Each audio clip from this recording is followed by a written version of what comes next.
الفاينل امره غير وكرون امره غير. يا عيني يا عيني يا عيني يا عيني. فعلا يطلع من تشيكن دينر. مزار بيحاول ياخذ الفرصه هنا على لاعب ثور. يا ولد يا مزار الرخ يغادر المباراه. وايضا 4v1 بالنسبه لتيم ذا وورد اوف باتل.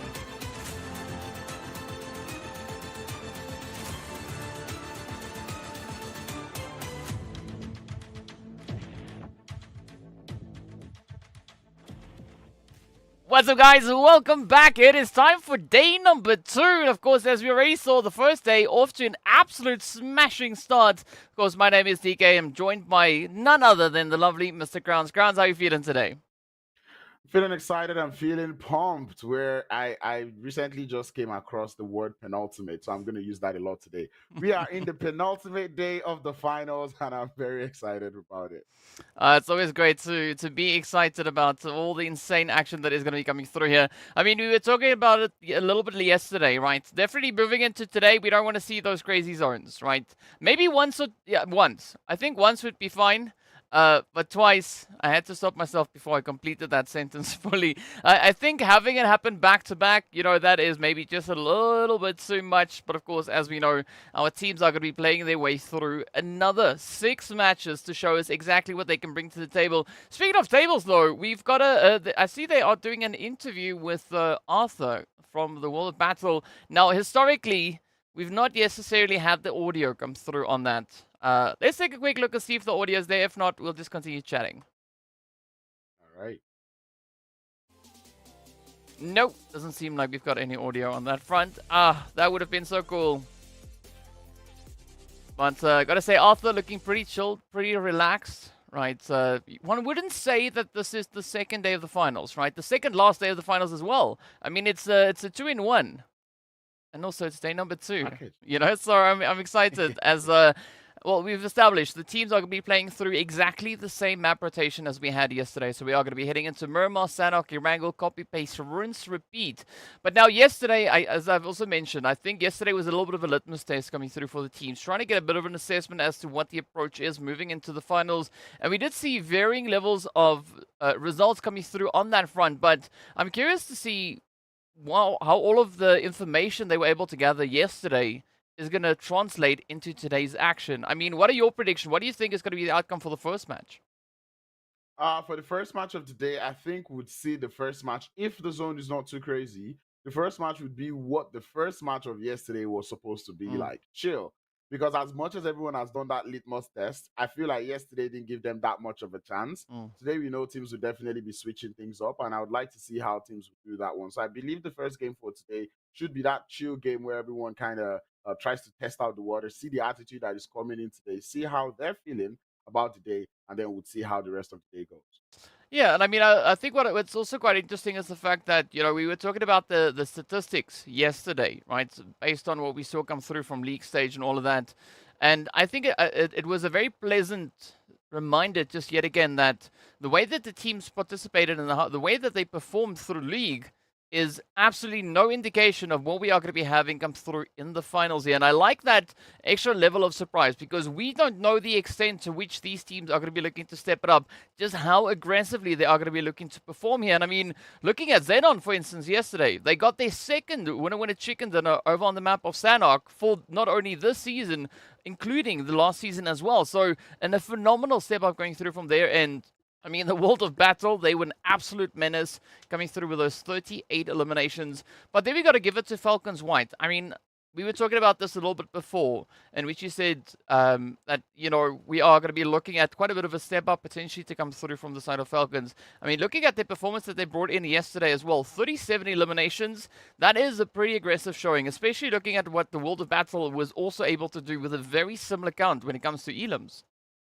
Yeah, I tell you, like the Falcon Whites came in yesterday to show that they are ready to defend their spots no matter what happens. And I feel like that is something I like the most about that team, knowing when to turn up the dial, knowing when to turn down the dial. We saw them yesterday grab that first chicken dinner of the day, and that set out a huge statement to everyone who is currently on the chase on their tail. Like, oh, if you want to chase, we're in for the chase. You know, we saw them start having like a little bit of a decline towards the end of yesterday, but close to the end, actually towards the middle of yesterday, close to the end, they picked up the pace again. And I think that is something that just makes them, you know, quite the great team, because it's a situation of, in as much as yesterday wasn't the best day we may have seen from Falcons, they're still able to get 37 elims out of it. Yeah, and I mean, so not only are they defending their position moving through in towards PMGC, but also if you look at the level of performance that they brought through from spring season, I mean, spring season they were just absolutely dominating in that league stage.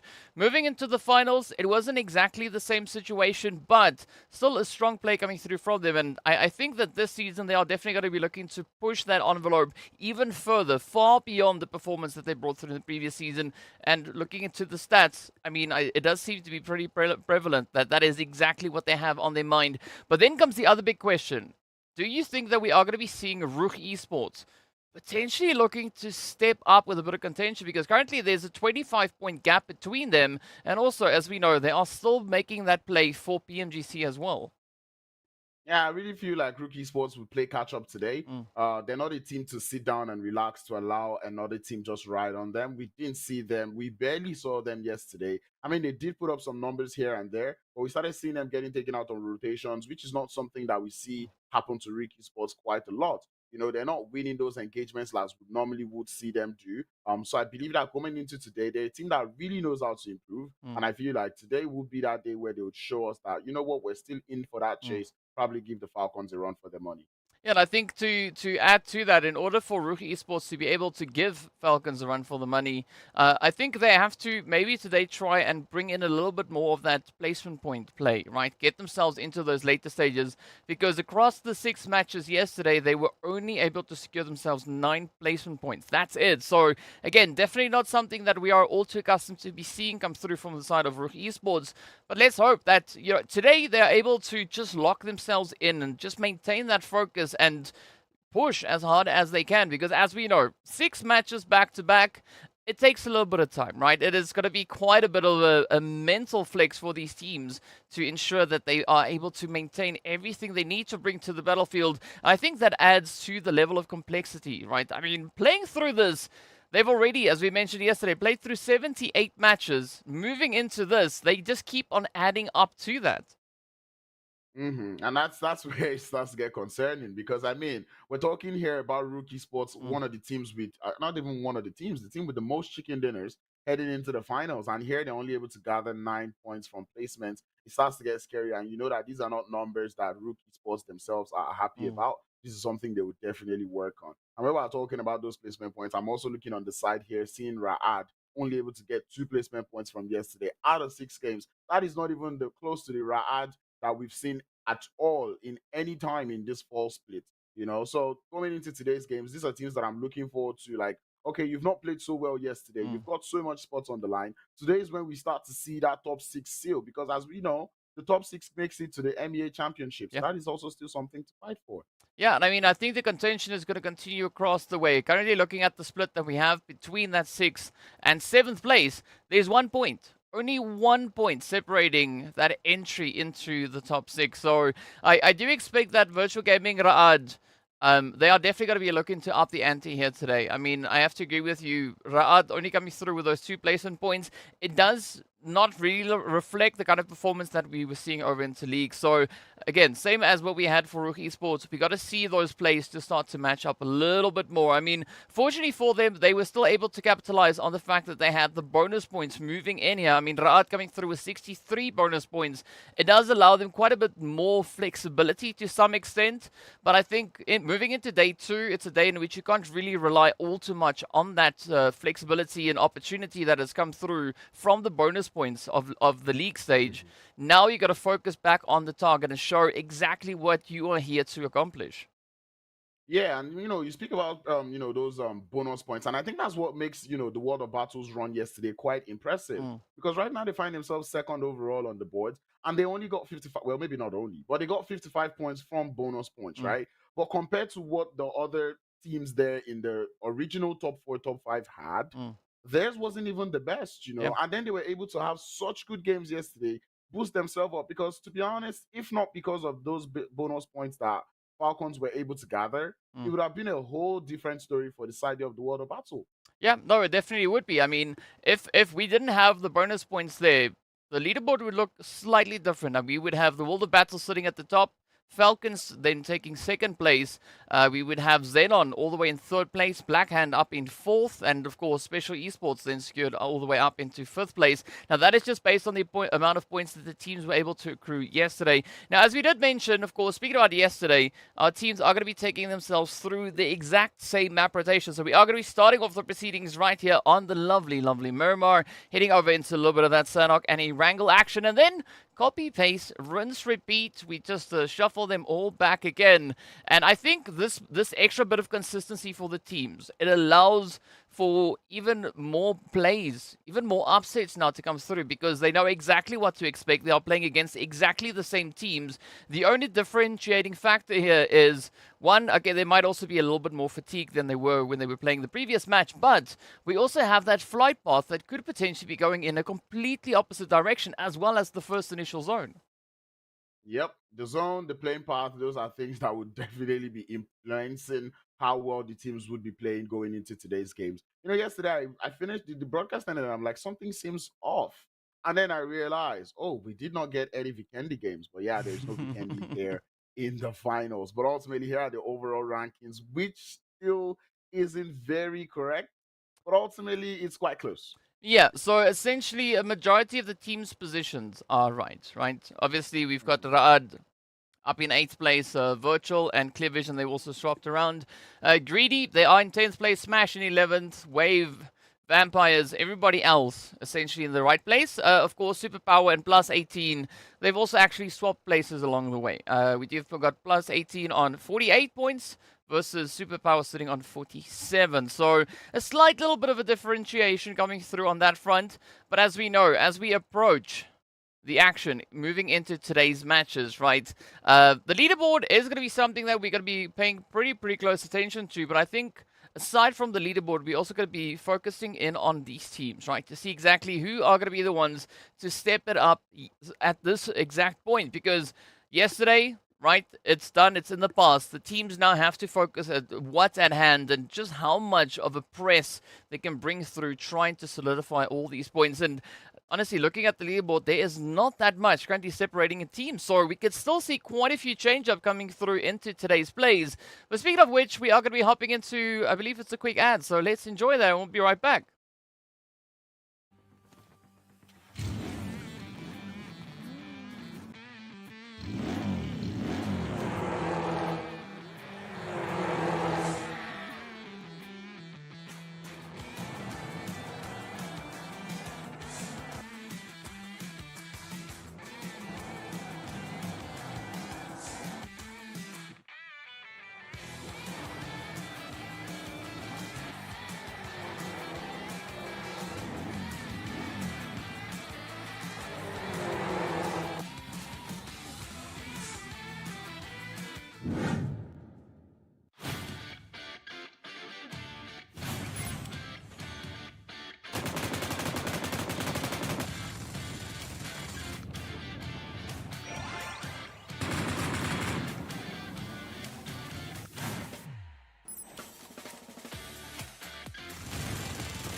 All right, and we are back. Of course, we were just chasing a few zombies around. Everything is fine. You know, we've been able to get ourselves back in our seats, and, you know, we look pretty much the same as we did before, just the moment before we left. And speaking about which, of course, we are creeping closer to see exactly what the first match of the day is going to be bringing in. I know yesterday was a pretty crazy shift down to the southern side. For today, I think, at least looking at this first match, I want to see either a centralized zone to come through, or maybe one that is going to be moving a little bit further up towards that northwestern side. I think that could be quite exciting, as the teams will have a great opportunity to really utilize the space, but definitely not southwest again. You know, what I want is a zone that no one is very familiar with. You know, because of familiarity, we saw the side of XENON get themselves a wonderful chicken dinner on that Miramar game. And in as much as that is a good thing for them, I like a situation where the zone just completely surprises everybody. Maybe not surprise us in terms of giving us so much water, but I would say like a zone that is something that we've not really seen, or we don't really see one too often, something around that north, basically north, really. You know, we don't really get too much north central zone here in the map of Miramar. I would love a zone that pulls up into Oasis, right? I've never seen one in competitive do that. I would love to have the zone go there, just simply because it's one of the spots that we've not yet seen that zone move towards. But yeah, I'm excited to see what we're going to have here, and I'm curious to see who will be the ones looking to improve their overall plays based on what we had through our Miramars yesterday. Because again, I mean, RUKH, Falcons, Virtual, they are teams that are really, really comfortable when it comes to these maps, right? They've proven that coming through league stage. But as we saw, right, a few of the teams a little bit further down that we weren't necessarily expecting to step it up, I mean, they did exactly that, right? They just blew that surprise, that whole entire play out of the window. And it's like, you know what, it's fine. Don't really rely on what you saw happening in league stage. We are still going to be looking to bring in as much contention as we possibly can. Yeah, and then we saw some of those teams, in case anyone is wondering, you know, we're seeing the likes of Special Esports. They didn't pull up the best of performances earlier, but here they are in the finals, showing us, you know, better performances. I'm also looking at the side of Smash Team. These are not teams that, you know, ordinarily would have said, oh, they're going to pop off on the first day. But, you know, we saw a chicken dinner coming through from Superpower even yesterday. And in as much as that didn't really help the matters there with Superpower, it's still something that, you know, everyone's not really expecting. And I'm really looking forward to Superpower today specifically to put in more points in terms of eliminations up on the board. I see them, they try to work for that placement too much. And I say, you know, try to give the eliminations a chance too, because you need those.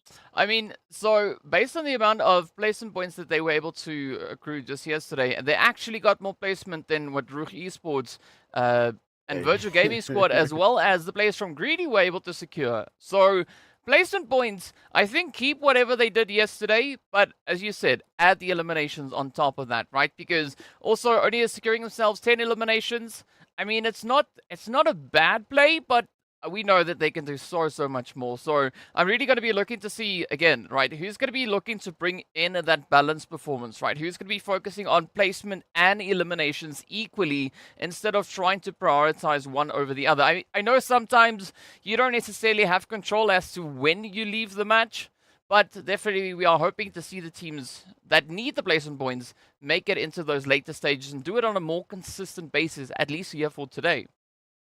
Yep, consistency is the name of the game. We would always sing about it every single time. And I really hope the teams can bring in that consistency. And when we start to talk about consistency and that balance, I'm going to throw that shot towards the side of Black Hand. You know, in the last two games from yesterday, we saw them complete the games with only 1 eliminations, but getting themselves to that top 2, top 3 position. That is not something we want to see. I believe the last time we saw something like that was on week 1, where we saw that chicken dinner with what, 3 elims. So I think this is not something that we would like to see repeat itself in the final. So going into today, I'd like to see that balance coming through from all of these teams. I'm speaking of balance, we get things started as we get into Miramar. Oh yes, and speaking about balance as well, look at the flight path.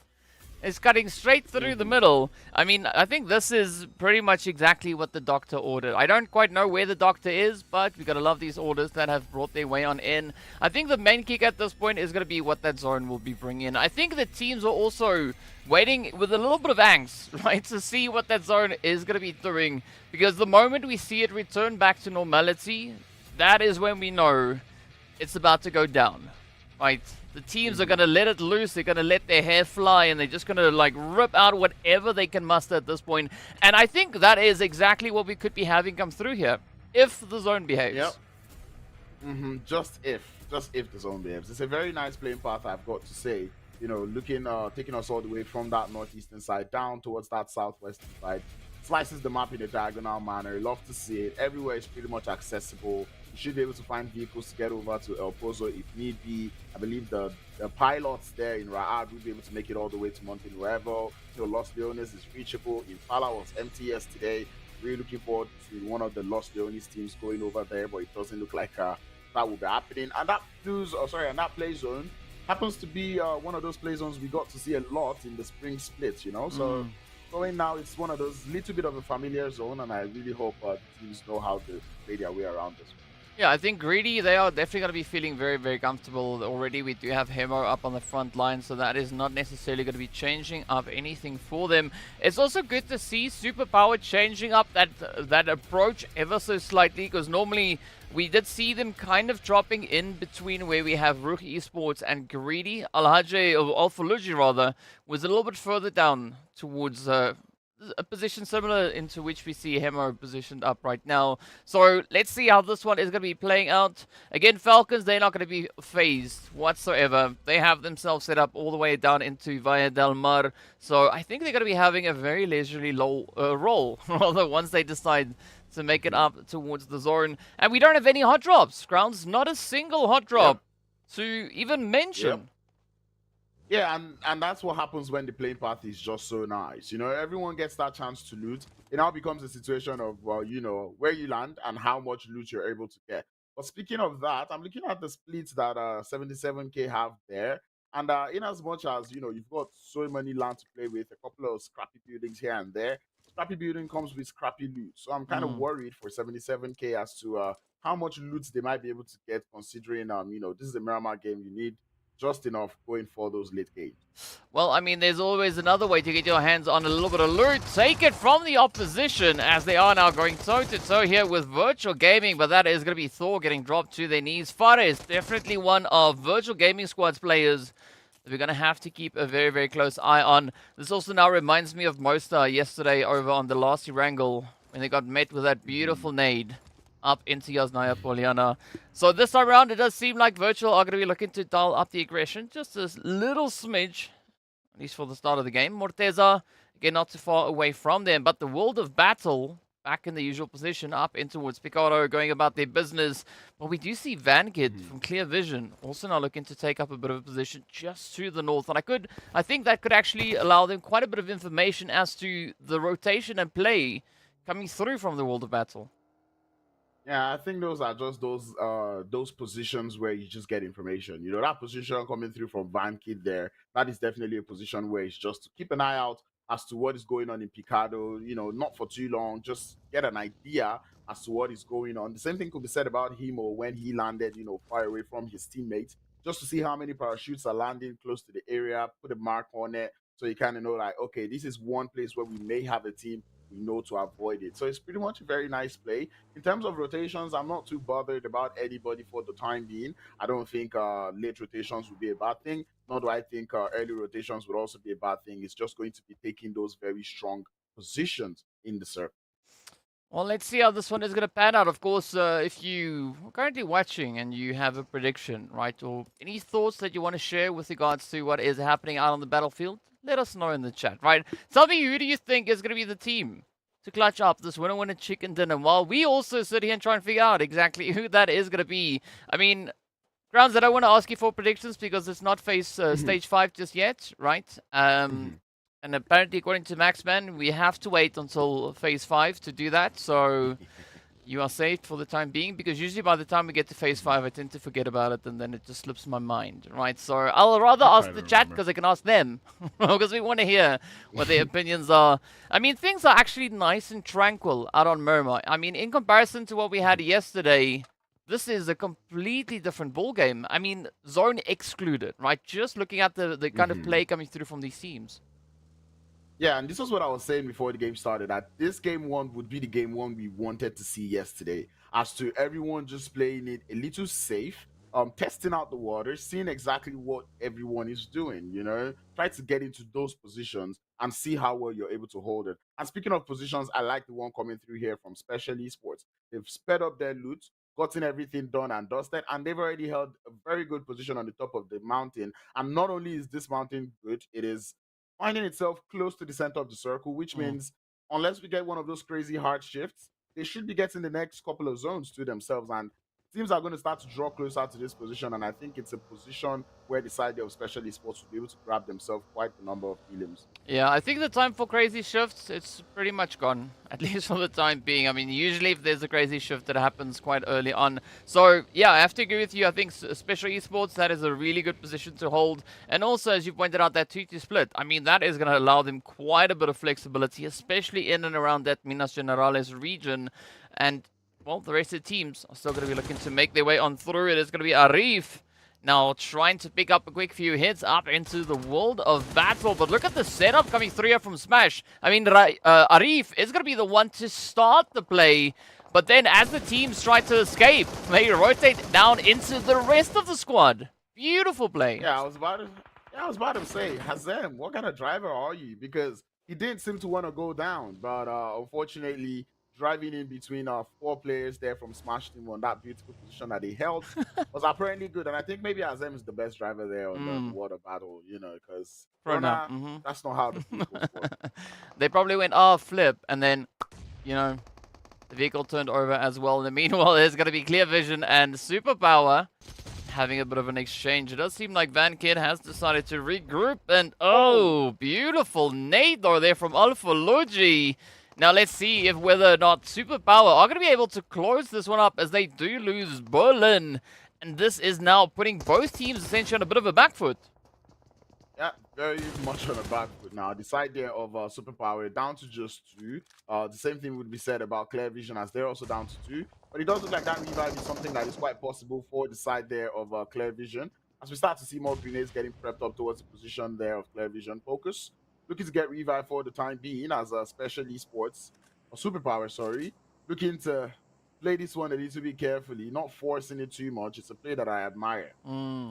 Yeah, but you also always got to have to practice a little bit of patience, a little bit of that gun control, or trigger control, right?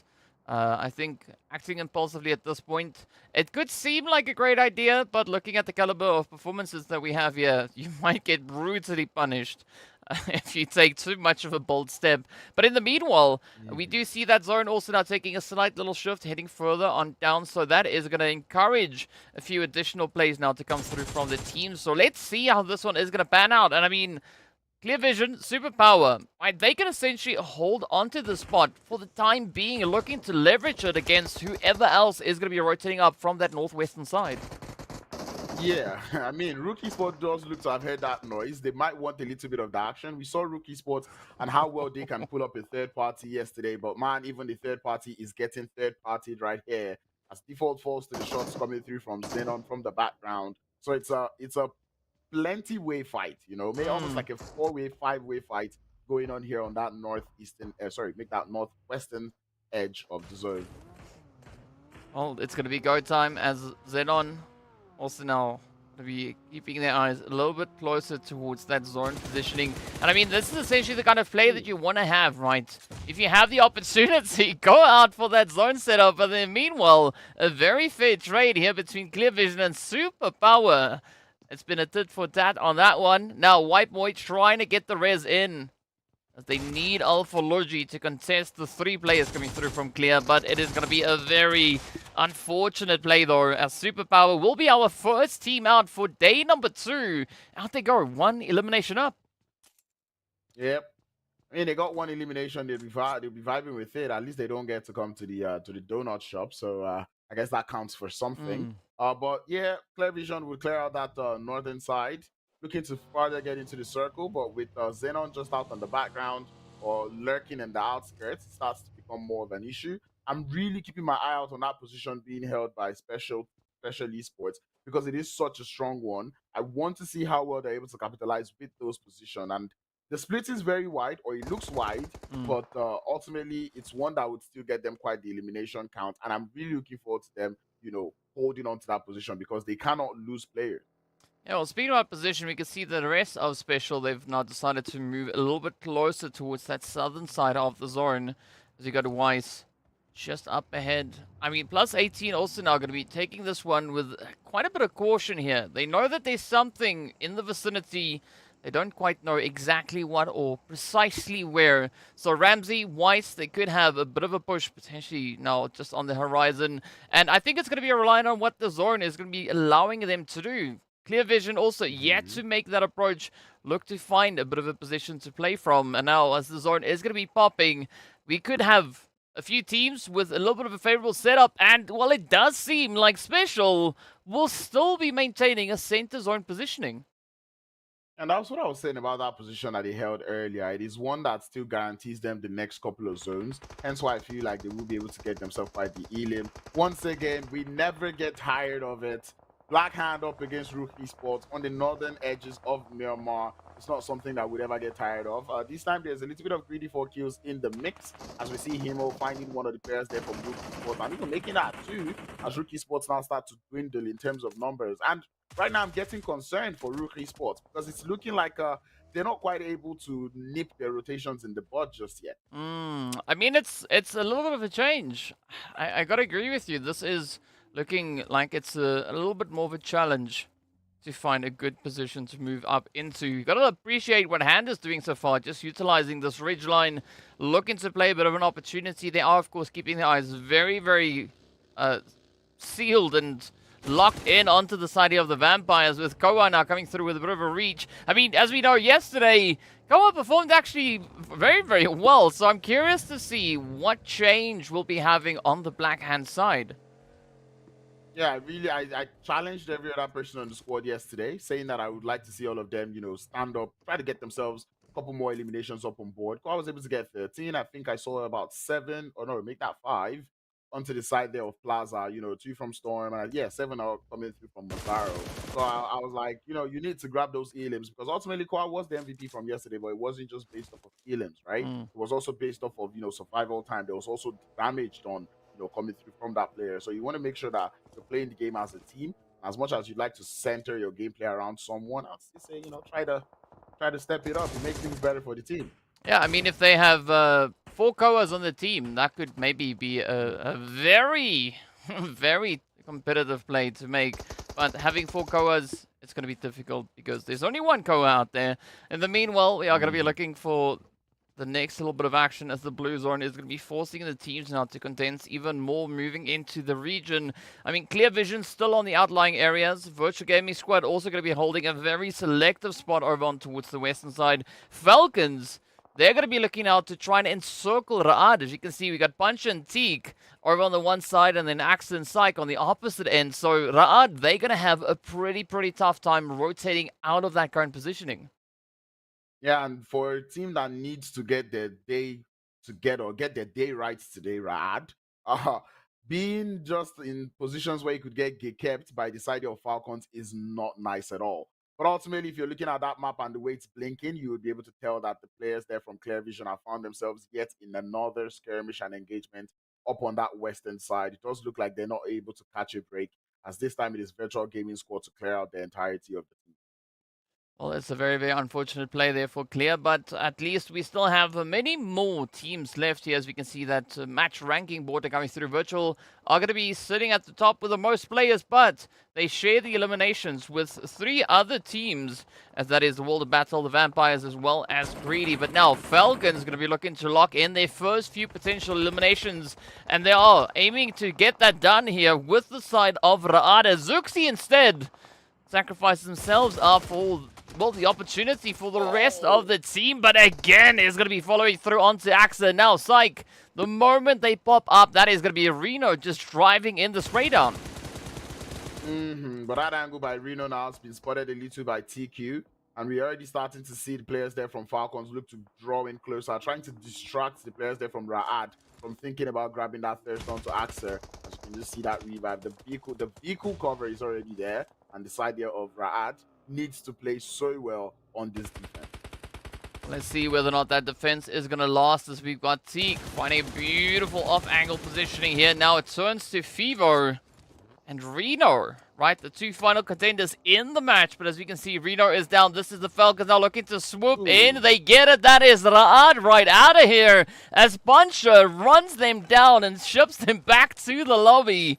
Now we are left with 13 remaining teams. I mean, it does seem like Falcons, they've been cooking up a bit of a surprise since yesterday. Yep, and maybe this is Falcons already starting to put up a statement. I feel very bad for the side of RUKH because right now they're the first team, you know, at our donut shop today with 0 points being accumulated as they go out early. But talk about a push coming through from the side there of the Falcons. I really enjoyed the fact that they were able to grab Axa back on his feet, right? And that was just based off of the distraction play that they made, you know, have more players come in, give the players there from RUKH more to shoot at, whereby they get distracted from grabbing that thirst. And that is exactly what happened. Finish it up with a run over. Cannot complain anymore about that push. Well, I mean, if the strat works, the strat works. Speaking about strats, though, Morteza now going to be playing a little bit of pressure. You can see most are about to go down. Fire is also not looking too great with the HP bars, but quite a bit of suppressive fire coming in there from the side of Smash Team. Let's see whether or not Morteza can maybe look to steal one of these eliminations away from them. Again, right, if Smash wasn't there, I think this would have been a golden opportunity for 77K to get that play in on towards Virtual Gaming Squad. I mean, even looking at the World of Battle, they're essentially trying to pincer them right there in that particular compound. Yep, and if there's one thing we know about the teams in this lobby is that they never shy away from a good third-party situation. And I think that's what the side of 77K also realized. Hence why they're being a little bit hesitant on this push. I love the defensive strat coming through from the side of Virtual Gaming Squad, by the way. Throwing in a little bit of smokes just to prevent those grenades from spreading through. And Morteza is going to realize the hard way that, you know, there's teams around. As he's spitting white from pretty much every direction, knows that this is not something he can fully commit to anymore. The next zone shift would be dictating how well or what the moves from all of these teams would be. Yeah, and that is going to be the big kicker right here. We do also then lose one of the players coming through there, I believe, for Greedy. As we see the zone just taking a slight casual shift, moving a little bit further up in towards the northwestern territories. But this is a great opportunity now for the World of Battle and even Smash Team to just try and fortify their current play. 77K, I'm not quite sure if they're going to try and maybe risk an opportunity against the side there of Virtual, but I don't quite see how they're going to be able to pull off the rotation, pulling back into the zone. I think they're trying to clear out the side of Virtual Gaming Squad just so they can move. Reason why Morteza is back here is because they got that one knock onto the side of Smash Team, which is an interesting thing, by the way, to see that they got that knock onto the side of Smash Team, and now they're feeling like, okay, now they're going to be distracted with the revive. Let's try to see if we can still take out the players there from Virtual Gaming Squad, who now have run out of utils now. Fares would get spotted in the meanwhile, does lose a whole lot of HP, but Morteza just cannot breathe. A Smash Team are not willing to allow them do that one. The World of Battle also putting in shots in here. Virtual Gaming Squad are going to get into the burning vehicles and try to make a play, but they're getting shot at from every direction. They are forced to stop the vehicle explosion. Would find one. Morteza falls to the third party coming through from Smash Team, as this is absolute chaos here on the west. Oh, but you were hoping to see a little bit of that chaos come through. Now it's all reliant on Fares to see if they can maybe save Yafoz and Hulk. But now Yafoz, having all that pressure riding on their shoulders, Kakao going to come up for quick pickup on towards Morteza just to keep them in the fight. But slowly, it is going to be the players here from Virtual getting taken down piece by piece. And I mean, Yafoz, if you thought their previous position wasn't all too admirable, the one they find themselves in now, that is a very tough spot to be. I'm kind of wondering how many smokes they've got in their backpack, because right now smokes are all they need. They really need those smokes, and they have to work with them. It's players there from 77K were able to grab the revive up onto Morteza, but I guess Thor would be getting hammered down, in your word. That is going to be a GG well played. Thor would have to continue this game with a 3-man squad. I mean, if it works, right? We just want to see a little bit of that Thunder action. I'm not going to shy away from that. Speaking about Thunder, the blue zone is probably the closest thing that we have to that at this particular point in time, as it is going to be closing up yet again. But fortunately, the teams find themselves in a little bit of a different situation, right? We don't see as many teams all the way out into the blue. Plus 18 now, taking quite a bit of a leap, pushing further and further inwards. But again, there has to be a little bit of caution to accompany that, as we do see the players here from Special and Hand, as well as Xenon and Wave, all in the vicinity. So again, you can't falter on any approach. And it's going to be Broly now, trying to contest as they do take down the entirety of Black Hand. Wonderful push coming through from the side there of Special Esports, but ultimately did get assisted by the players there from Vampires, which I'm going to take, by the way. But I just wanted to tell you, DK, it's zone 5. Who are you picking for the chicken dinner? I go for Special Esports, though, because they're holding quite a strong position. And given that they were able to handle the side of Black Hand, I can tell their hands are already getting warmed up. Seeing that we're on the topic of hands, I'm going to go for Smash. Right? Because there's absolutely no correlation between those two topics, and that is exactly the reason why. While we're on random jumps, right? Quick segues coming through from myself. We are going to be looking over on towards Wave that are still going to be contesting for a bit of a play here, but plus 18, they look to deny them entry. And I mean, if plus 18 find Wave, they could also very well find the side here of the Falcons. Exactly, and this is what I wanted to see from plus 18 yesterday. Leave the fight for the final circles. Leave it for after stage 5. And right now we're seeing the players there from plus 18 exert that prowess that they have in terms of gun skill on the lobby, and that is just something that I'm enjoying to see. Right now, Wave Esports are the one taking the front for it. As you can already see, one of the knocks already being found. There's third party coming through in the situation as Nagato takes a chunk of HP down.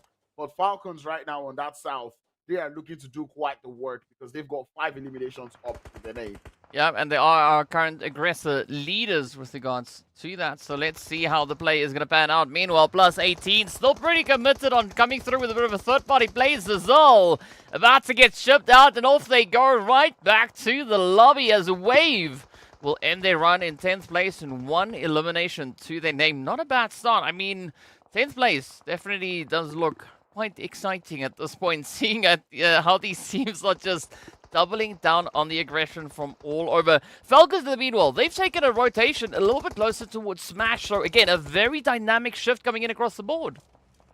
Which is quite interesting because there's only 2 playable places or 2 places we cover in the whole circle. It's Smash Team's position and the side of Special Esports position. And you can already tell plus 18 want a little bit of this position being held by Special Esports. It's going to be a little bit of trouble for Special Esports though, given that they do not have that much in terms of numbers. Currently seated up with 3 players up. So grenades now being sent out as Ramsey finds one. And that is going to even the tides for the time being. As more grenades currently being prepped, Deflex from the side looks for Ramsey, but he's not quite able to thread those bullets completely. As plus 18 continue to hold down the fort. Falcons is the predictions coming through from all the Arab casters right here, and I'm beginning to see why. As we see grenades now flying out towards the players there from plus 18 as they lose 2. Ooh, here we go though. Could this be the final few moments left for Plus? Could it be the final few left for Special? As it's all going to come down to how this play is going to be panning out. E-Flex now trying to find the opportunity. Torum again going to be keeping up that front line, looking for the audio cues to find the spray down. Trying to capitalize on the knock they already have in their favor, but up comes the push. Down goes Torm, and now it's all down to E-Flex that has to make that surviving play now. This could be the last opportunity for plus 18, at least in this match. And, well, Ramsey ends their run. Yep. That's going to be a GG well play. I really love the defense coming through from Special Esports. It's just interesting to see that they were able to do it. Falcons would go for a 2-2 split, sending 2 players onto the position there of Special and 2 onto the side there of Smash. And that is such a good play coming through from the Falcons actually, because having 2 players watch on the only compounds in the zone is just wonderful. Everyone gets to, or they get to see when everyone has to leave. But anyway, grenades coming onto the players there from XENON. It's not going to be enough to stop them, at least not yet, as RUKH Esports would fall instead. It's very unfortunate end there for RUKH Esports, but it's going to happen at some point now. The World of Battle still going to be holding on with their 2 pieces. Arthur now is about to potentially get raised on through. This does apply quite a bit of pressure, and Smash Team going to be looking to capitalize on the available opportunities. Special, though, on the opposite end. We're looking to see whether or not they can find their way up into the zone. I think Falcons are going to be looking to be an absolute menace in this play right here yet again. Yep, and you can just see them. They've just been repositioning all the while. Right now, seated on 8 eliminations, you can just tell that they have so much information as to what is going on in the zone. The zone doesn't have that many playable positions because right now it's mostly little ridge lines and cover. And wow, that is a nice trade. It's looking pretty great. It's yeah. I mean, speaking about it well, Ilias also now going to get found as 77k. A9Q sneaks in from the side of the zone, right on the edge of the blue, looking to cause a little bit of chaos, a little bit of mayhem, and rightly so. But again, Smash going to be looking to try and lock it down. They don't want anyone stealing their eliminations. And currently, I mean, we see Smash sitting on 4, but Special just across the way on 10, and down goes 77k. As the big bad blue zone gets the better of them, at least finding themselves 3 eliminations. I don't think you saw what I saw there, but Knight is completely out of bullets on that UMP. That is not going to make things nice at all for the side here of Special. Oh, sorry, of Smash Team. But anyway, speaking of Special, they have to deal with the side here of the Falcons. As now they've lost 3 players, they're down to the final 1. The Water Battle put in a lot of work, and we know just how dangerous the side here of the Water Battle can be, especially when they have the player there, Krona, being the last one alive. Yeah, but I think a little difficulty is going to come through here for the Water Battle, seeing that they only have 1 player up. I mean, Krona, very capable, but they are going to be ended right there, as is the side of Special, as we do say goodbye to Ramsey, as they get shipped out of here with 11 eliminations up. Now, Falcons stepping up with the double digits, and based on the numbers and what we've seen previously, if the Falcons pitch up with a full squad and double-digit elims, there's only one thing I think that could happen at this point.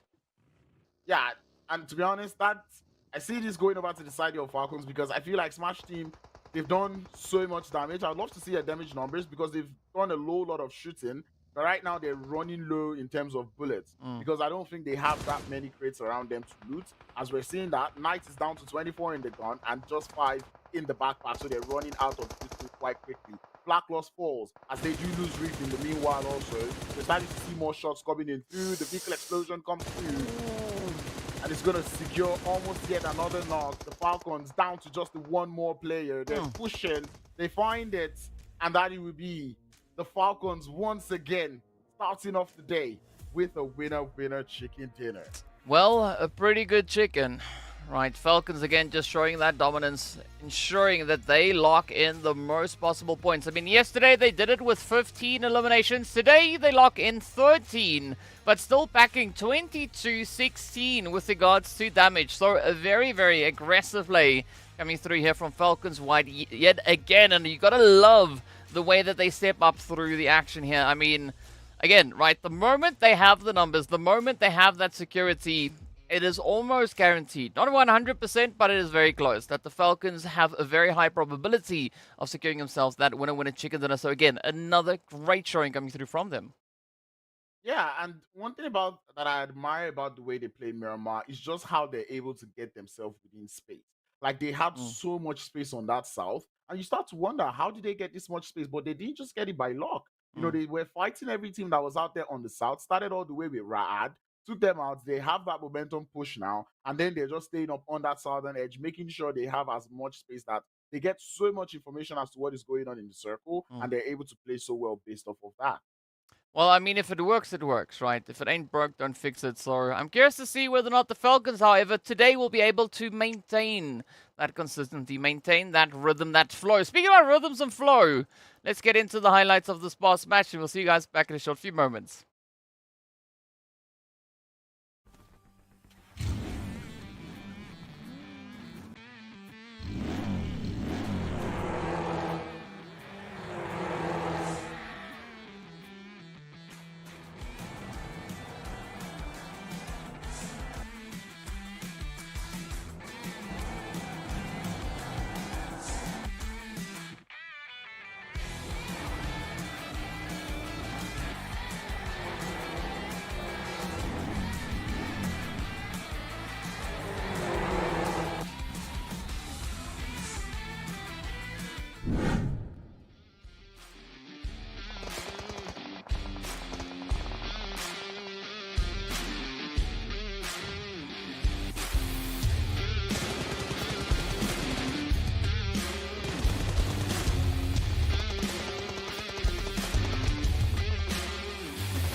Well, there we go. There we go. Of course, now Falcons White just joining XENON with 2 winner chicken dinners up on the board. So those are the only 2 teams locking in those winner chicken dinners for a second time. So great start here. Falcons definitely showing the consistency. You know, again, with the first winner chicken dinner as they did yesterday.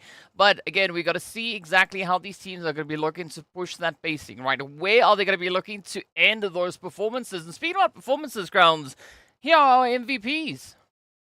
And I like the fact that this time we get at least someone, or it's not a situation where it's just one team all the way. Poncho with the most eliminations with 7, Blacklost with the most damage, Ramsey with the nade elim, longest knock comes through from A9Q, Caribou with the most travel distance. And that is just wonderful stuff across the board, not just one team dominating. That just goes to show that we're seeing more changes coming through in terms of the attitude that these players have brought into the second day of the finals. Yeah, and of course, we love to see that attitude change, right? It means that the teams are learning and applying what they've learned comes through from the previous matches or even the previous days. And again, those VOD reviews, I think they really go a very, very long way in the success of these teams stepping out onto the field. And speaking about the points and things, right? It's time for the match rankings. You can see 23 going out to the side. They are Falcons White. But Special Esports, again, just packing quite a bit of a punch here. I mean, 11 eliminations up. That is a very strong performance and a great start to their day. Yeah, and I like the fact that Special Esports put themselves not just once, but twice in positions where they know it's going to be strong and teams will want that position. They believed in their skills in terms of defense and they held those compounds so well that they were able to fend off so many teams. 11 elims, wonderful stuff to see. I really cannot complain. Yeah, there's not a lot to complain about here. RUKH, though, the only team not going to be finding themselves any points. I mean, this is going to be making things quite challenging for RUKH to try and pick up a bit of momentum. I mean, coming in with a bit of a slow start into the day, it's not exactly the kind of play that you are going to be hoping for. So I'm not quite sure convinced that we are going to be seeing RUKH continue with that play that they were bringing through the league stage. I mean, it is a little bit saddening, but of course, we can only but hope that that will be eventually a bit of a play that we could see come through on that end. And, well, speaking about things, though, we are also then encroaching on our second match of the day, right? We are creeping up on that lovely bit of Sanhok to see what the teams are going to be bringing in here. Now, if you recall yesterday, that was the opportunity for XENON to score their very first winner chicken dinner right here in the finals. And they did so with quite a bit of performance coming through with those 10 eliminations. But Virtual Gaming Squad also stepped it up. They also closed it off with 10 eliminations. So, do you think that we are going to be looking at a bit of a race coming through between those two, or do you think we could have another team maybe stepping it up, claiming the chicken?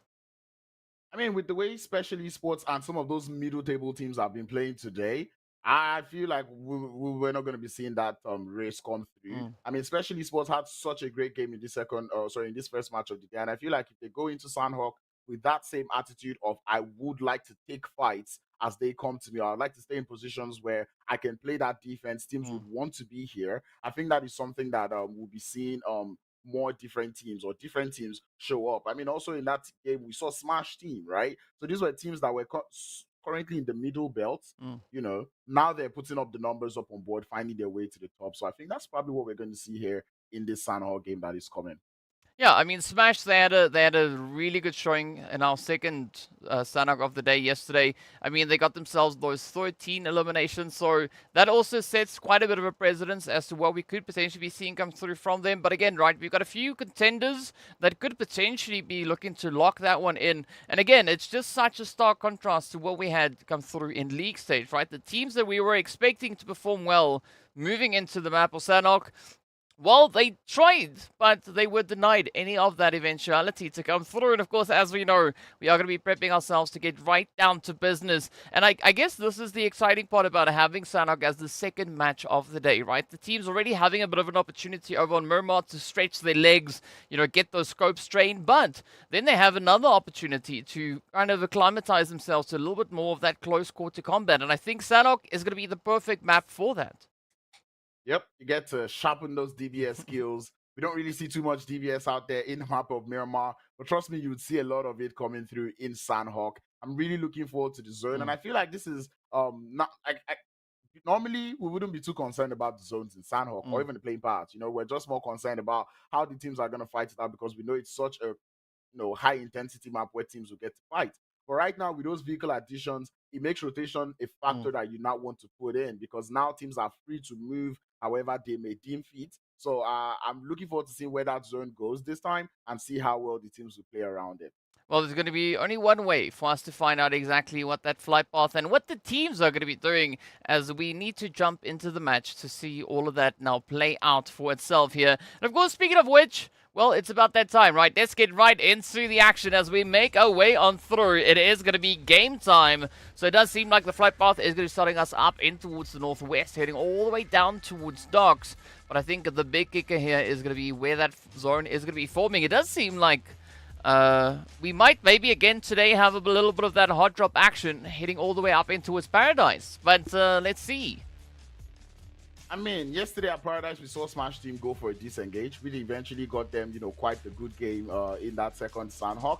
One thing I'm enjoying that I'm seeing is the fact that PLUSEIGHTEEN decided to go to Hatin. I'm so happy the VOD review was done. They saw that no one landed in Hatin. They've decided not to land with superpower out there in the quarry area, and it's going to play out well. I hope it plays out well for them, because if this is not something they've really practiced, it starts to become a little bit of a trouble, because rotating from the north in this lobby might not be the easiest of things. But ultimately, a Sanhok game without hot drops is just something that is a spectacle to see. I love it. Oh yes, never gonna say no to a little bit of that hot drop action. But yeah, let's see if the rest of the teams are maybe gonna get into a bit of their own action here, as we are very patiently awaiting that zone to be revealed. I think that's the thing about Sanhok. Seeing that at times it can be such a fast-paced game, we're gonna have to have a little bit of a surprising zone come through, and does take us up in towards the northeastern side. And that puts Paradise smack dab center zone. Not fun for for Smash Team, nor is it fun for GREEDYFORKILLS, because I promise you, when you have a hot drop to start things off in Paradise, it becomes troublesome to move. Knowing that the zone is probably going to be around Paradise, you would also want to take that hot drop quickly as possible, because the third party will be very, very imminent. I mean, there's XENON in the outskirts, there's RUKH also in the outskirts. The bootcamp boys don't even have to stress too much before they make it all the way to Paradise. I'm really keeping my eye out on that Paradise position. I really want to see how both teams in Paradise here would play around it. I mean, they've had enough opportunities to establish a little bit of a hierarchy, right? Knowing who's going to be the one to potentially take control of that, but it does seem like they are maybe looking to play it a little bit more cautiously this time around. Again, taking a very risky spot to go prone. Prone, I don't even know where that is. Going prone, they're right next to the fuel can. I mean, if there was someone to see that, I think that would have been a golden opportunity to potentially sneak in a quick and cheeky elimination. But RUKH, Vampires, very active over on towards the eastern side, at least with regards to repositioning. Yep. But anyway, we're looking to get some extra damage being done here as Virtual Gaming Squad do get started with some of the players there from Wave Esports. I really do not know what Wave Esports was doing, but these are the downsides of having vehicles in Sanhok. You just drive around and you could find yourself driving into the players there from Virtual Gaming Squad. Something else that I'm seeing out there in the map right now is the side or the type of splits the players there from Special or Superpower team have decided to go for. As I see some of the players there, or one player there in the quarry area, another player in the cave, and the remaining two players out in the docks. Is a very, very long split, but ultimately it does seem to be working out for them for the time being. Maybe that's their superpower. Who knows? It might be. It might be. But in the meanwhile, Wave also coming through with a very interesting play, as they are going to be looking to push all the way up in towards center zone, even surpassing that, crashing into a few trees along the way and boulders. But RUKH Esports pulling up alongside them. Oh, that is going to draw the Hardy and Zazal right down on their knees. Yep. Vehicles in Sanhok. You said it yesterday, right? You wouldn't want to be driving too much in a map where, it's very, very tight and condensed. And Wave Esports, as much as I said I would like to see the vehicles, maybe not in this manner, because it looks like they were trying to send it straight to the center of the circle, where you have, so many teams there lurking around Paradise. I feel like with Wave or for Wave Esports, it should have been something that they should have calmed down a little bit. And what I was saying about everyone wanting to be in Paradise has already started to happen. Smash Team is here. GREEDYFORKILLS is here, Wave Esports is here, RUKH Esports is here, Raad is here, and 77K are finding their way into this position. It's going to be a very chaotic Sanhok game. I mean, it is going to be paradise. Paradise for us. It's not going to be paradise for the teams positioned in that region. Speaking of which, of course, XENON find themselves a little bit more towards the north. Actually, our most northern team, which sounds quite odd looking at where we can see them up on the minimap. But, I mean, that is how far south all these teams currently are situated and just how focused they are up in towards paradise. XENON, Raad, having a bit of a conference call here, looking to see who's going to be the one to lock in the next spray. RUKH Esports, I'm not quite sure what to make of these plays, because I mean everyone is so close together, and again I think it's going to be like a little bit of a snowball effect coming through. Yeah, like I don't know how they're still alive. I mean, there's buildings to play, but I think it's going to be a situation whereby either player from any of the teams, you do not want to overextend. Because if you find yourself in any place where you are overextending, it becomes trouble. And I say trouble because you're instantly going to get thirsted. The instant you get knocked from someone else, you're going to get thirsted by yet another person. Ooh, now that does seem to be a thing that is potentially building up. But is it going to come to fruition, though, as Wave starts to make a bit of a play here? Not quite sure where exactly they are going to be looking to go. I mean, maybe against the lobby. That would be the safe option, the safe call to make here. But this is definitely such a contentious play coming through for our teams. It seems like are we having a little bit of audio issue here for you, Grounds? Because I mean, on my side, the audio is fine. I can hear you and I can see your audio doing everything that it's supposed to. All right. Maybe everyone should just let me know who else cannot hear me, because I'm gonna cry right now. But ultimately, Moise, I'm speaking as loudly as I can. If I go any louder than this, my voice is not going to be prepped up and ready for tomorrow. And we do know we want all of that action coming through tomorrow. But ultimately, Falcons in the blue zone for the time being, a little bit of that skincare routine. Oh boy. All right, so apparently you're a bit low. I mean, on my end, you are on max. So let's see if we can maybe get that to work out the way it's supposed to. But in the meanwhile, we now just wait to see exactly what is going to be coming through as from that zone, as it is going to be prepping itself up. We got Smash still holding a very tight spot there over on towards the western front. I mean, nothing essentially has changed up in center zone. And as we know, sometimes Sanhok, yeah, it does exactly this. And just gives us a slight little bit of a reposition. But I'm quite surprised, though, to still see the World of Battle, Falcons, and Hand all the way out in the blue. I mean, we do know the side of Blackhand would rotate quite late. They always go for late rotations. But for Falcons and the World of Battle, it is a very surprising play coming through from both teams.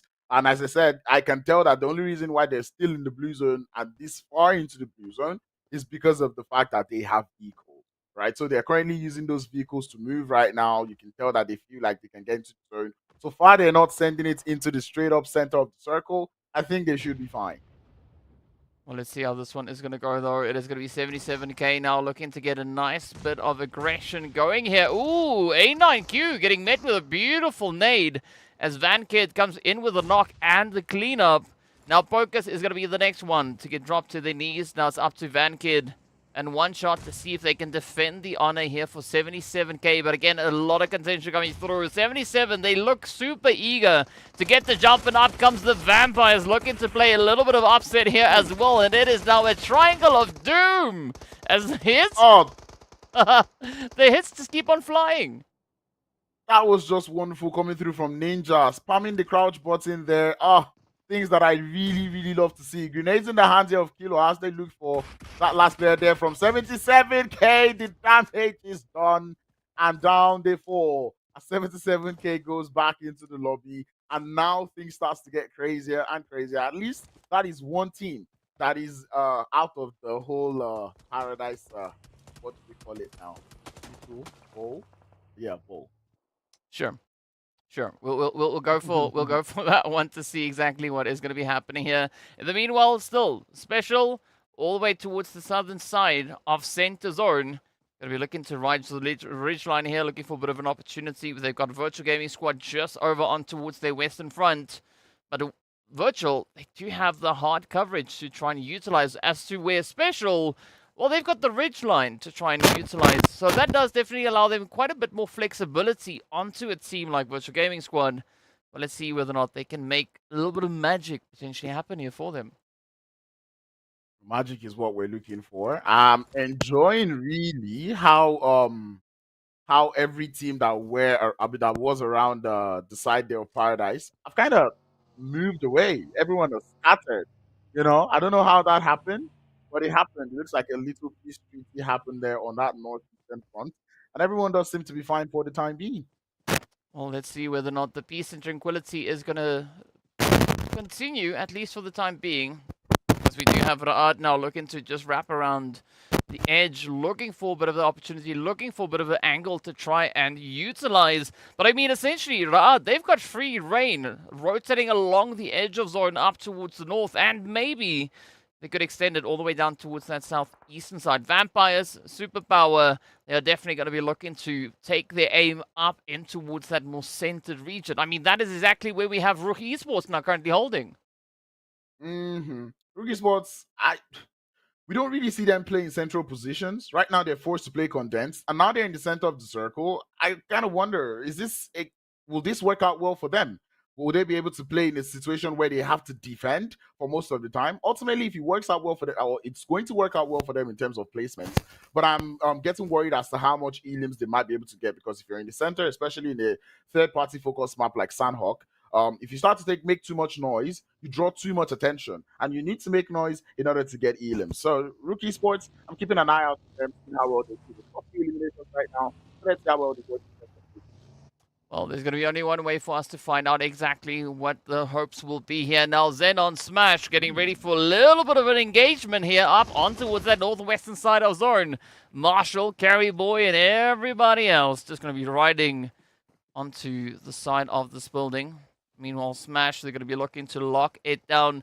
And again, looking at XENON, this is a golden opportunity for a little bit of that utility play now to come in. As once they find the opening, once they find the opportunity, that could really create the opening they need to get the jump in. But a quick reposition coming through as they are clearing it up, building by building, essentially pushing Smash out of here. But what I like about Smash is that we actually have Black Lost trying to flank around XENON. Yep, which is a very nice play. The rest of the teammates just need to play distraction for as much as possible. But ultimately, Black Lost angle is complete as he does find that first knock onto the side there of XENON. About to get traded, but he's able to make his way into safe positions for the time being. Revives might be coming through onto the side here of XENON as we see grenades being prepped. That is a nade to follow the player. But none to be found just yet. DBS in the hands of Ilyas will get that thirst onto Carry Boy. Now, there's that disadvantage onto the side of Smash team. But XENON forced to play a little bit carefully now. Oh. Come on. That's two players down. It's already down to Lazy Boy. Yeah. Down to Lazy Boy, the last player. He sees that grenade, but he's going to stop it with the headshot for Knights there. But man, there's grenades coming in from every single direction. Ilyas refuses to fall. I mean, there's quite a bit of pressure now onto the shoulders here for Arif and Ilyas. Black Lost now having to condense that play, but down goes Ilyas as Lazy locks it in. One down. Ooh, tries to pick up a doozy, but instead finds an Uzi play, and off they go back into the lobby. Yes, I know there wasn't a Uzi, it was a TBS, but that was the only thing that rhymed. In the meanwhile, Smash now have a bit of an opportunity to get themselves patched up. And it's interesting to see that Greedy are not, well, trying to do as their name suggests, right? They're not going to be looking to capitalize on a very vulnerable Smash team. I think the reason why GREEDYFORKILLS aren't moving too much or trying to put them out into that engagement is because of the amount of teams that were around them early on. So they feel it's a situation whereby if they walk into it, they might be walking into like a third-party situation. They have one player out in the outskirts there doing a little bit of scouting, but ultimately it's quite understandable why they wouldn't full send it. But man, DK, are you seeing what is going on the east? Mm-hmm. Yes. A bit of a sandwich, a bit of a thing. Let's see whether or not it is going to work in favor of the Vampires, RUKH, or even Black Hand as well. Black Hand I get a bit of a swing there over on towards the Vampires, but they are going to be looking to just rotate themselves back into safety. You got to commend the determination coming through there from the Vampires. I mean, that was a really good escape.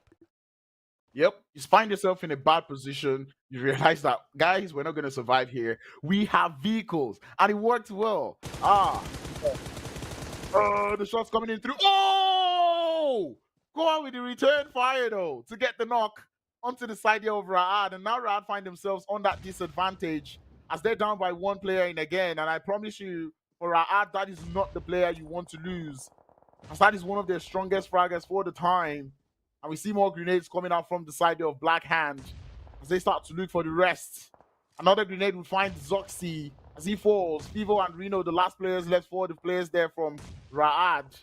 Black Hand looking to hold on the forwards. Fivo's got a promising grenade here as he does send it out. It looks good. Doesn't quite get it, but he gets the knock with Mozaro. Falling down. Plaza low on HP as we start to see more shots coming in through. Oh, beautiful nade there onto Fever as they get met with a lovely showing of aggression. Now, Reno trying to lean into it, but instead, they will be leaning themselves right back into the lobby. Black Hand now sitting on 3 eliminations and Raad getting sent out with just 1. But this is great for Black Hand because now they have quite a beautiful opening over on towards that eastern side of the zone. Up north, it's a completely different situation as we can see Greedy and +18 are getting ready to push this to the next level. Plus, they have the opportunity, they have the advantage. And, well, they only have to find a hammer, and that is going to be the end of Greedy. And this is an entirely different +18 esports we're seeing today. This is what happens when they actually get to play the game. Yesterday, we saw them being very overzealous early on in the game, and now they've decided to play things better. Go for those placement points first, and then once you get towards that, final circles or zone 5, zone 6, you can start to take the shots, because we see them take these 4v4 engagements very, very well, and I just want to see them continue to do that. Hopefully, they do not go out early in this game, or at least they do not go out just yet. I hope they're able to continue with that. But ultimately, this way, you get to know what you need to fix better, Well, let's see whether or not those fixes are going to be finding the exact spot they need to find. Meanwhile, still quite a bit of a spread all across the zone. I mean, yesterday we did see the teams focusing a little bit more on that zone positioning, getting themselves into a little bit of a favorable setup. But you can't really blame them this time around because looking at the terrain, there's not going to be a lot of that opportunity to be utilized. I mean, essentially, the only thing in center zone is a ridge, and there's only 2 sides to a ridge. So you're going to have to approach that with quite a bit of caution here. I gotta say, especially Esports do find themselves in yet a good position once more. Currently have a little bit of high ground that they can work with in that position. They find themselves there in the center of the circle. But it starts to become troublesome rotations for the side of +18. As I said, especially Esports control a very strong position out there in the circle. Well, let's see whether or not they can actually look to leverage a position outside of the circle. Meanwhile, the carnage is going to continue as we do lose Mazzaro. We did see the Vampires also now having their numbers getting nipped up. Ooh, Falcons trying to bring in a bit of a carry, but it is instead going to be Psych being, robbed of their teammate as Teak gets traded down while being on their shoulders. I mean, talk about putting your teammate in a comfortable spot for the opposition, right? That is exactly what we saw happening there. And now Special, this is their chance to lock in a little bit more aggression, right? To aim for those eliminations. I mean, they've got quite a bit of teams now just down below to try and choose from. Yep, and then we've also got Virtual Gaming Squad who is trying to push up to this position. Virtual Gaming Squad realize how strong this position is, and you can see that they're looking for it as Yafos would find that intro that they well needed. And now they continue up on the push. They are aware of Gibru's position, but YC's out there in the floor. They might not just spot that player just yet. And I like the fact that Virtual Gaming Squad are currently looking at the outskirts, looking for potential third parties before they start pushing up onto the side of Special Esports. And I really hope they're able to capitalize on this push that they're about to embark on. Well, let's see whether or not this push is going to be working out though. I mean, still quite a bit of ground to try and cover. I don't think +18 is necessarily going to be a major concern for them, at least not at this point in time. But they're going to have to find a way through Special to get themselves situated, to get themselves secured. And looking at Special Esports, I mean, they've essentially got this edge of zone under lockdown as they do pick up E-Flex. And now Nagato also in a very compromised angle. Yep. And I see those predictions coming through from the Arab casters, and I cannot agree any less with them. RUKH Esports holding a very, very strong position right now, already up by 7 eliminations. They're doing so much damage, and this is something that I'm enjoying to see from them. But here comes the Falcons on that western front, trying to do some more damage, especially Esports. Find themselves in a whole lot of engagement, down to just the one player there in YC, but Fares and the rest of Virtual Gaming Squad find themselves in a whole lot of trouble in making it into this next circle.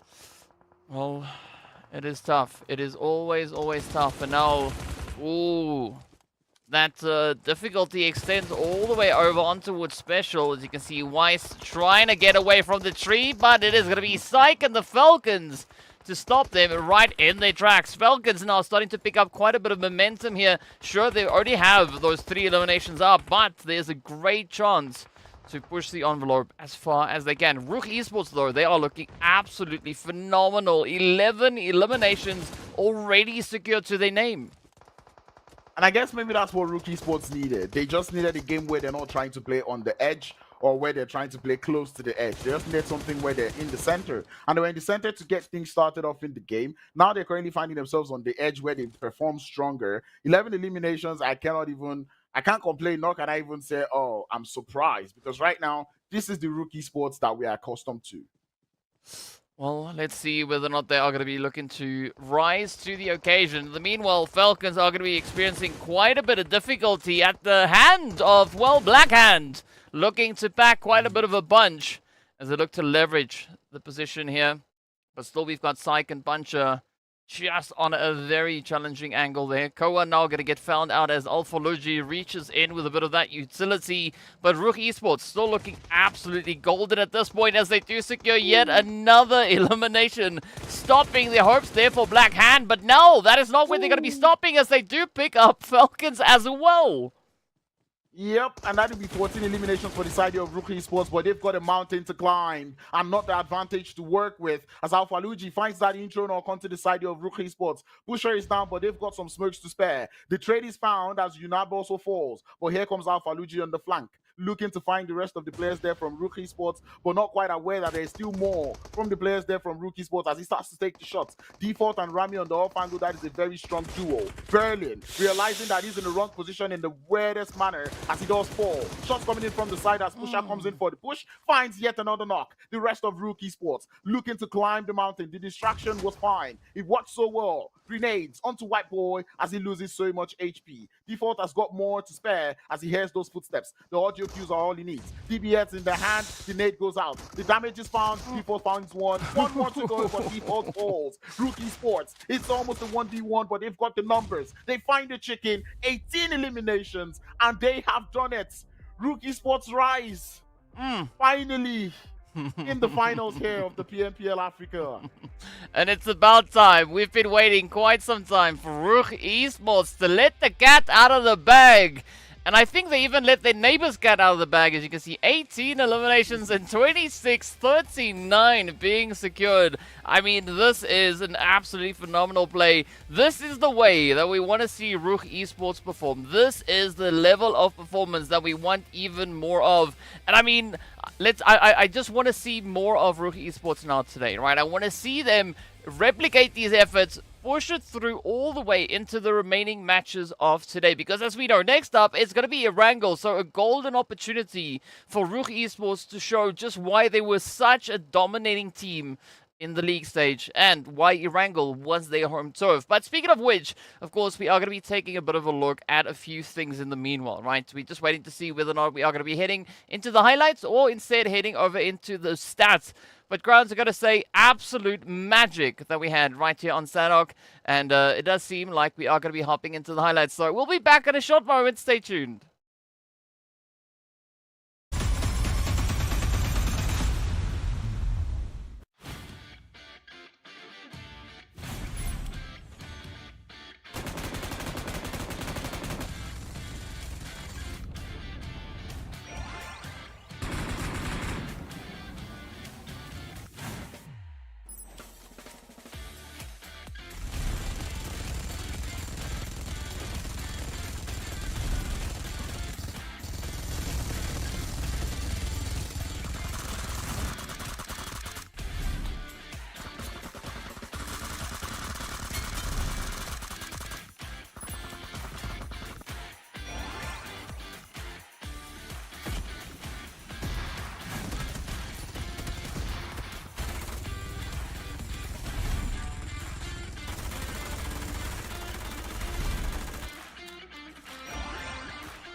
and on that bomb, we're back, getting ready to take a look at all the stats and the breakdowns and everything in between. I mean, what a play, though. I mean, RUKH Esports, right? They just went absolutely crazy. And, well, all 18 eliminations we saw RUKH Esports securing now, that was all the eliminations they've been able to secure so far for the entirety of the day. I mean, match 1, we didn't see much come through from them. So match 2, they upped the ante, they stepped it up, and they've actually been able to find themselves on par with what Falcons White did with eliminations as well. So both teams are sitting up on 18 eliminations. And speaking about eliminations, let's take a look at the MVPs. Default. Definitely one of the wonder signings there for the side there of RUKH Esports. Getting himself 9 eliminations and 918 damage to go alongside it. That is wonderful to see. We do see Koa coming in through with the grenade elim. Love to see that one. Pusher with the longest elim and Mohamed there with the most distance traveled. But you've just got to give it to RUKH Esports with the way they've played. I mentioned it earlier. This is a team that knows how to learn. They know how to adapt. Seeing that what they tried yesterday in terms of edge plays did not play out well for them. They've come into the Sanhok game, taking a central position, held that for the longest, decided to take a couple of elims here and there, and then at the close to the end of the circle, they find them, or the end of the game, they find themselves on the edge of the circle where they're more comfortable playing, and they're just able to ride the wave from there until the end. That is just classic coming through from the side of RUKH. I mean, waves are waves are waves are waves. And speaking about waves, let's take a wave look at our points here as well. As you can see, a lovely 28 points coming to the side of RUKH. I mean, this is the kind of play that we want to see. Well, waves of, right? Even more of that now potentially erupting across the battlefield here today. Superpower Falcons also bring in a very, very substantial play. Both hitting those double-digit points, but still managing to get themselves 5 eliminations. I mean, Vampires also only having the opportunity to capitalize on aggression as they were denied any placement points. And that is essentially the trend continuing all the way down the second page. Even XENON and Wave, well, they are going to be our teams to meet up over at our lovely donut shop. Yeah, and right now I'm starting to get concerned for the side of XENON. We've not seen them bring that form that they brought yesterday into today's games. And I don't want to think it was just a one-day thing. I think the side of XENON can go back to the basics once again, like I've always said. When things aren't going too right, go back to the basic, go back to that one thing that you know is going to work for you and do that for the time being. Once you're comfortable doing that one thing, because really, the game is really about momentum. Once you have that good game, you're feeling more comfortable to try new things, because right now if you're just trying new things right off of yesterday's momentum, it might not be the best, and if it's not working, back to basics. Yes, sir. Speed on back to basics, right? I mean, RUKH Esports, look at this. They basically just have the opportunity now to continue with the momentum like you were talking about here. I guess the most challenging thing here is to find that momentum, right? And then, once you have it, as you've said, right, just keep it going, just keep it flowing, and it could result in an absolutely phenomenal day. I mean, speaking about RUKH Esports, though, just this performance that we saw from them in this game actually awarded them 2 slots moving up that leaderboard, right? So they climbed out from where they were now up into second place. Yeah, and that's just showing how close it is in terms of points that is on that leaderboard. If you mess up, you drop down too much. If you do very well, you have that chance to fly up, skyrocket all the way to the top of the board. And here's RUKH Esports finding their way back to the top, putting themselves in that position where they might have to contest again for not just first position, but maybe those PMGC points towards the players there from Falcon.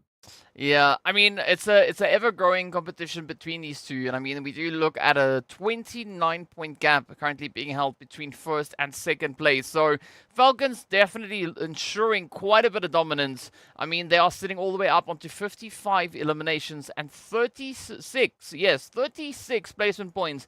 The World of Battle, they've come pretty close with regards to their overall placement points, as they are sitting on 33. But again, there is still a little bit of give and a little bit of give that we could be looking at coming through between them. But speaking about give, right, we are going to be giving a good in-depth look at a bit of Erangel as well, as that is our bread and butter coming through here for PUBG. Now, as we know, yesterday, that was when normality was restored, right? The zone calming itself down a little bit, going about the business in the usual manner. But I'm curious to see exactly how these teams are going to be stepping up. I mean, speaking of teams, though, look at this stat breakdown coming through from the side of Falcons. I mean, this is their average that we are looking at as well, right? An average of 6.88 eliminations, taking on average 620 damage, but dealing double that, coming in with 1216. So some very, very strong numbers being shown here by the side of the Falcons. And I guess that is no surprise really to see them currently holding on to the spot that they're holding. I mean, if with stats like that, there's not much else to really worry about. Yep, I mean, even the average survival time, that is 21 minutes. An average game would say takes about 27 to 30 minutes ish, and then they're averaging 21 minutes of survival. That just goes to show that these guys know what they're doing. They're able to get to those late games. And one thing you know is that if Falcons are able to survive for about 21 minutes into the game, they're definitely getting themselves a couple of elims to go out of that game. So, like it's a whole fierce competition coming through from them, because right now, that last game was a very, very good game for the side of RUKH Esports. But given that even the Falcons were able to get themselves 10 points to put up on board, it's almost canceling out that effort that the players there from RUKH Esports are able to do. Yeah, I have to agree with you on that. I mean, also, if you remember yesterday, we did have a little bit of an off start to match number 2, right? We did see, I believe it was Falcons and another team that weren't able to secure themselves any points. Yeah, it was XENON, was it not? All the way back in match 2 yesterday. Let me have a quick gander here, because I thought that was also very, very interesting to see. Oh, it was Falcons and RUKH, right? So again, at the end of the Sanhok, the first Sanhok of the day yesterday, both found themselves in exactly the same spot they were coming into that match. So there wasn't a bit of an opportunity to continue that play. I mean, Falcons, they continued to pick up the pacing as they proceeded through the rest of the day. RUKH, they had a little bit of a tough run. But if this is the start of the potential momentum going through here from RUKH Esports, I think this is going to allow for some great bit of excitement, because as we know, there is the race for the PMGC points. There is the race to try and secure yourself within the top 6. So there's so much happening out on the battlefield here, as the teams are going to have to decide just how aggressively they want to arrive. Yep, and I really don't want to talk too much about those teams that are up on the top, because I mean, Superpower now able to put themselves, on second position there just from that last game was good to see. But I really look to see Superpower bring in more going into the next couple of games, because as I said earlier, we want to see some of those teams that are on the bottom of the board put up more numbers in terms of placements and eliminations. Well, let's see if that is going to be the case, though. Looking at the flight path, we are going to be starting over towards Novo and heading right across shooting range all the way up in towards the northwestern phase here. And again, an interesting start. Not exactly smack dab center, but very, very close to it. So the teams are going to have pretty good access to a lot of the positions they like to frequent. I mean, spots like Quarry, Primorsk over on towards the west is going to be a little bit more challenging to reach, and we could say the same about a spot like Stolba and Kameshki and potentially even Lopovka, but they are still close enough where you can just hop in a vehicle and get yourself there. So I don't see the teams really being too unhappy about this initial flight path. Yep, it's a good one. Everyone gets to where everyone gets to go where they want. I'm not expecting too much of a hot drop situation. I really want to see what the teams that were finding themselves in a skirmish around the farm area yesterday are going to do. Currently, I see only Clear Vision in the vicinity, which means Smash Team. Smash Team actually. I found somewhere else to go. We see them chilling there in Muta Power. The board reviews coming in through. Zone is one of those ones that I like out there on that western front, looking like a possible Gatka open fields finish. I always love to see those. Yeah, that is going to be pretty exciting. I think the team's also breathing a big sigh of relief, seeing that the flight path in the zone, well, especially the zone, is not centered down onto that southern side. So we don't have to stress about the military island. Maybe just the western bridge, but it's all going to depend on how these teams are going to be looking to play through. In the meanwhile, I think now is the opportunity to get a good spot, especially down towards Quarry, Ferry Pier, and as you've mentioned, also all the way up in towards Gatka, potentially even up into the Chopsticks. Ooh, I'd actually like to see things go over that chopstick area of the map. I really love to. It's almost gonna give you that wild mode finish, but ultimately, we see that quite the spread coming through from all the teams. I like the fact that this time we see the World of Batu now going all the way into RUKH. Yesterday we saw them hold up in the water town a lot, but this time they've gone straight into RUKH.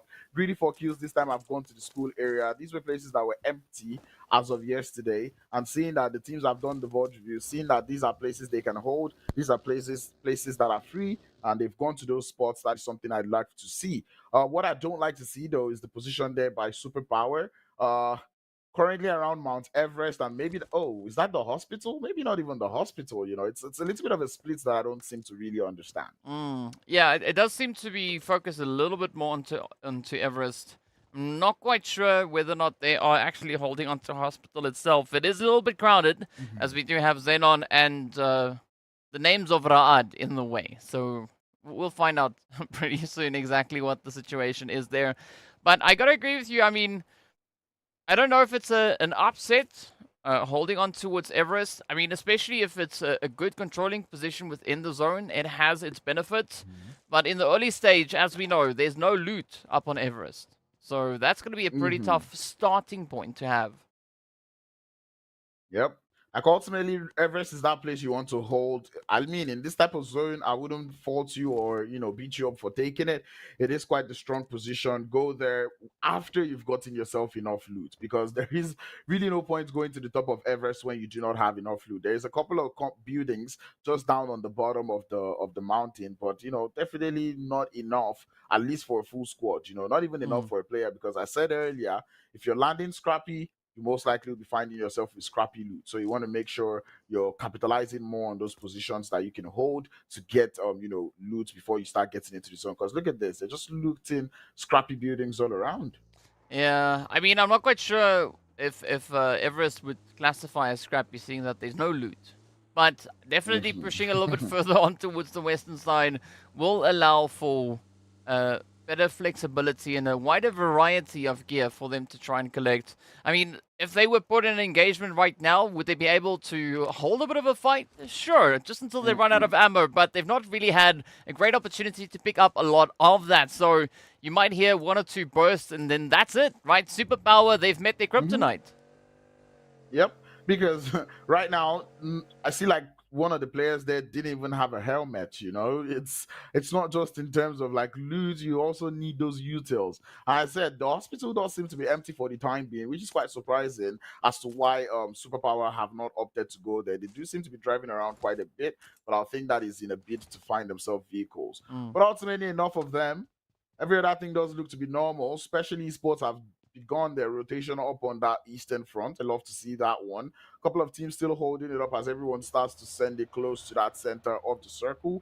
Wave Esports being one of those teams. Players there from +18 have also seemed to re-engage back with one another. But 77K deciding not to use that eastern bridge, as now they're looking to either go for the western bridge or maybe look for a boat to make that rotation all the way to Primorsk. I honestly thought that 77K were doing a rotation right now, seeing that they were so far south, and then I looked again and there was like, oh, hang on a second, that's dry land. So not quite just yet, but I mean, it's close enough.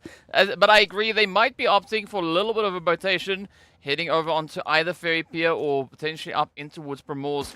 But Clear Vision, they are definitely going to be trying to play their hand as aggressively as they can. I mean, they got the players here from Special, rather, over towards their north. We got +18, as you mentioned just a while back, all the way towards their southern side. So there is quite a bit of contention in the vicinity here for Clear Vision. Yep. And I think these shots that are coming through from Vito, they're not shots that are essentially Vito trying to find any knocks. They're just shots to let that rotating team know that there is a team up here.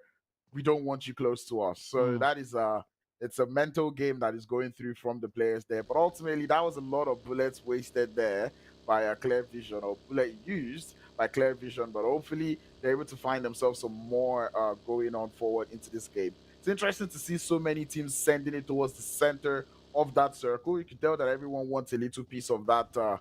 They want a situation whereby if every other thing is against them, the zone is not against them. So everyone is kind of sending it towards that center, which is quite interesting to see. But ultimately, it just makes things better, or should I say easier, for the likes of RUKH Esports, Falcon, Smash Team, Vampires, Black Hand, who have decided to opt for later rotations in this game. Yeah, I mean, if you got to choose as to what you could have opposed against you, I guess probably not having the blue zone be one of those. I think it's a good call. Yeah, because it's much easier to deal with players, right? Because you can actually stop them. Blue zone, it's an entirely different beast. It just does whatever it feels like and goes where it needs to. But speaking of which, we still have a few teams on those outlying regions. We got the Vampires, we got Black Hand, we got RUKH, as well as the Falcons and Still the players here from Smash, but they're not exactly out in the blue. They are just outside of zone. But I think they're going to have a pretty safe trip, making it in, because, I mean, all the other teams are essentially focused in towards that center zone, as you pointed out. Exactly, because I mean, there's places that are not in the center of the circle that are good spots. I mean, the entirety of Mount Everest is totally empty, of which Everest would be a very good position to hold this early on in the game. Pochinki Hill is empty for the time being. Potato Hill is also empty for the time being. So these are like good positions that are kind of on the edge of this first circle that, you know, people are not taking up quite yet. And ultimately, that zone is going to move down to the south, favoring a little bit of that quarry area. And here's where it might start to get chaotic up on the north because everyone who were previously in the center now find themselves on the northern edge of the circle. But I'm also going to be looking over towards 77k, right? How are they planning to get themselves over that western bridge? Because the moment they dip across, +18 and VanKid and everyone else in the vicinity could definitely spot them making that play. So it's going to require quite a bit of caution, a very stealthy approach for 77k to make it in successfully. I mean, that was my initial thought, but looking at the rotations now, I think they're just going to breeze over that bridge because, I mean, all the danger just kind of evaporated. Yep, because everyone is so focused here on the center that no one is really keeping an eye out on that edge side. So 77k will be able to make it to the north of that western bridge. They'll be fine for the time being, deciding not to go for the rotation because they want to not, or they don't want that situation where they get back to mainland and now they have to start looking for vehicles all over again. So I understand the play coming through from them. But ultimately, out here in the outskirts of the quarry is where we find a couple players. It does look like XENON are looking to go for some of the hills there in the quarry area. The rest of the teams are looking to go for compounds to hold. But ultimately, things are going to start getting clustered up in the next center or in this new center of this circle. And it is going to be quite the test to these teams to see who's going to pass and who's going to have a very, very tough time. We are still waiting for Vampires and everyone out in the blue to make that long, arduous trek all the way down to the zone itself. But in the meanwhile, I mean, XENON, Lazy Boy, just going to be testing out the weapon, ensuring that everything is working as it is supposed to, you know, making sure the scope works, the response is on time. Because, well, essentially there was nothing but trees up ahead of them. We can't exactly say the same thing down towards the southern side, right? Because 77k, they've now decided to pull in towards Ferry Pier, and it's already occupied by +18 on towards that western side, and Clear Vision up towards the north. So they are going to have quite a bit of a handful to work with here. Hopefully they can play with the shorelines. But we're going to leave the shorelines for the time being as we see Smash Team going straight dab into the side there of Virtual Gaming Squad. YaForce, though, sends a grenade outside.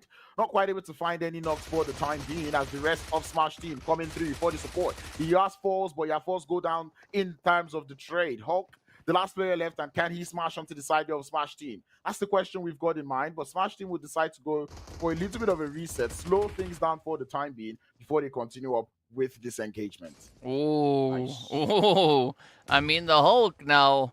Okay, sorry, I'm sorry, I just can't resist. It's Hulk up against Smash. Two words that just jam so well. And we want to see a little bit of that come through as Hulk now awaits for a bit of the reach. Ooh, nice molly coming in, but Hulk now finding themselves in a little bit of danger. Not as clear a position as they would have hoped for, but it's going to be the contention looking to get doubled down on. Oh, Virtual Gaming, Hulk getting dropped as Smash then goes into Hulk mode. And it is the end of the road. Greedy now coming in for a little bit of a cheeky play. They do have Arif, the only one looking to contest them for this compound. I mean, if you've ever seen an easy potential elimination, this could be one coming through now for Greedy. Yep, yeah, where that player is upstairs, they bombard him with the grenade, not quite able to find one. Toxin does look to be onto something as he does find his way upstairs using the window, the ledge grab. DBS now in the hands of Arif as he lets everyone know what he's owed. And 1v1, Toxin wins those as the players there from Greedy coming through to get the third party of the century done and dusted. And while that was happening, we did see that zone move down to the south where everyone now is fighting on that eastern front. We've got +18, 77k, Black Hand, Clear Vision, Vampires, all on this eastern edge looking to make something out of it. Well, let's see. If well, let's see just what that something is gonna be. I mean, quite a bit of contention still held all over the place. I mean, the buildings towards the north, those compounds are looking pretty sweaty. We got 3 teams currently occupying that space. We do, in the meanwhile, say goodbye to Black Hand. Down on the south, things are not looking any better. Speaking about the north, here we go. It is Wave, it is Special, with a side order of RUKH Esports that are looking to crash the party, and they've come in just in the nick of time. This is the epitome of a third party. Yep, and we can already see it coming in through. Rex does fall as he tries to hold down the fort for the team as the rest of RUKH Esports full send it into the compound. But RUKH Esports, one way or the other, they've lost 2 in Rami and Eugene as one of them does get thirsted, but here comes the rest of the push. Default not going to be giving up for the time being as they're looking for more of the players there from Wave Esports. But here comes more third party. Greedy, they've heard the noise. They've found themselves up on the top of the mountain and they're starting to put in the shots. Petrox feeling the damage as here comes the rest of Greedy. That's where to win the damage. Default. Last player left for the side of RUKH Esports, and man, he can't even tell where the shots are coming from. White's left, right, center. Down he falls. And Greedy, they have decided to take up the title of third-party merchants today. Yeah, and so far things are looking pretty good here for them. Now it's going to be Toxin looking to find a bit of reach. NASA just there on the edge. That could maybe be a bit of a turning point, but in the meanwhile, it is going to be Petrox to be ended. Special still going to be holding steady, and Greedy going to be looking to play these angles as best they can. Already 7 eliminations up to them. You got to say, they are pretty consistent with keeping to their name, at least in this match. I mean, it's so exciting to witness. But up comes a little bit of fortification here from Greedy. It's Special, rather. I mean, they've not flinched, right? They're just holding. It's going to be Broly and G-Brute, the final 2 defenders. Well, they've stopped holding for the time being as Broly does find out knock onto the side of Hemo. And I do not know, with the momentum that the players there from Greedy are playing with right now, I don't think you'd want to make too much noise beside them, because once they hear that potential to take out more players, they are definitely going to take it. As we see Falcons, who send it straight into the center of the circle. Not quite working out well for them as they lose 3 of their players now. They're down to just 1 in Axer to hold on the fort. Well, speaking about forts, the World of Battle could definitely do with one of those, as they do find themselves out here on the beach and not a lot of hard cover to make much use of. Fortunately, they do have the terrain that is going to be looking relatively decent here for them. But Falcons down to Axa. This is not what they had in mind. RUKH, though, coming through on that western side. Definitely for several opportunities out on the beach. But looking back into the compounds over towards the eastern side is going to be the Vampires. +18 getting ready for a bit of a showdown. Clear Vision also bringing in their third-party attempt all the way from the north. In the meanwhile, we do say goodbye to Special Esports as Greedy has just sent them back. Yep.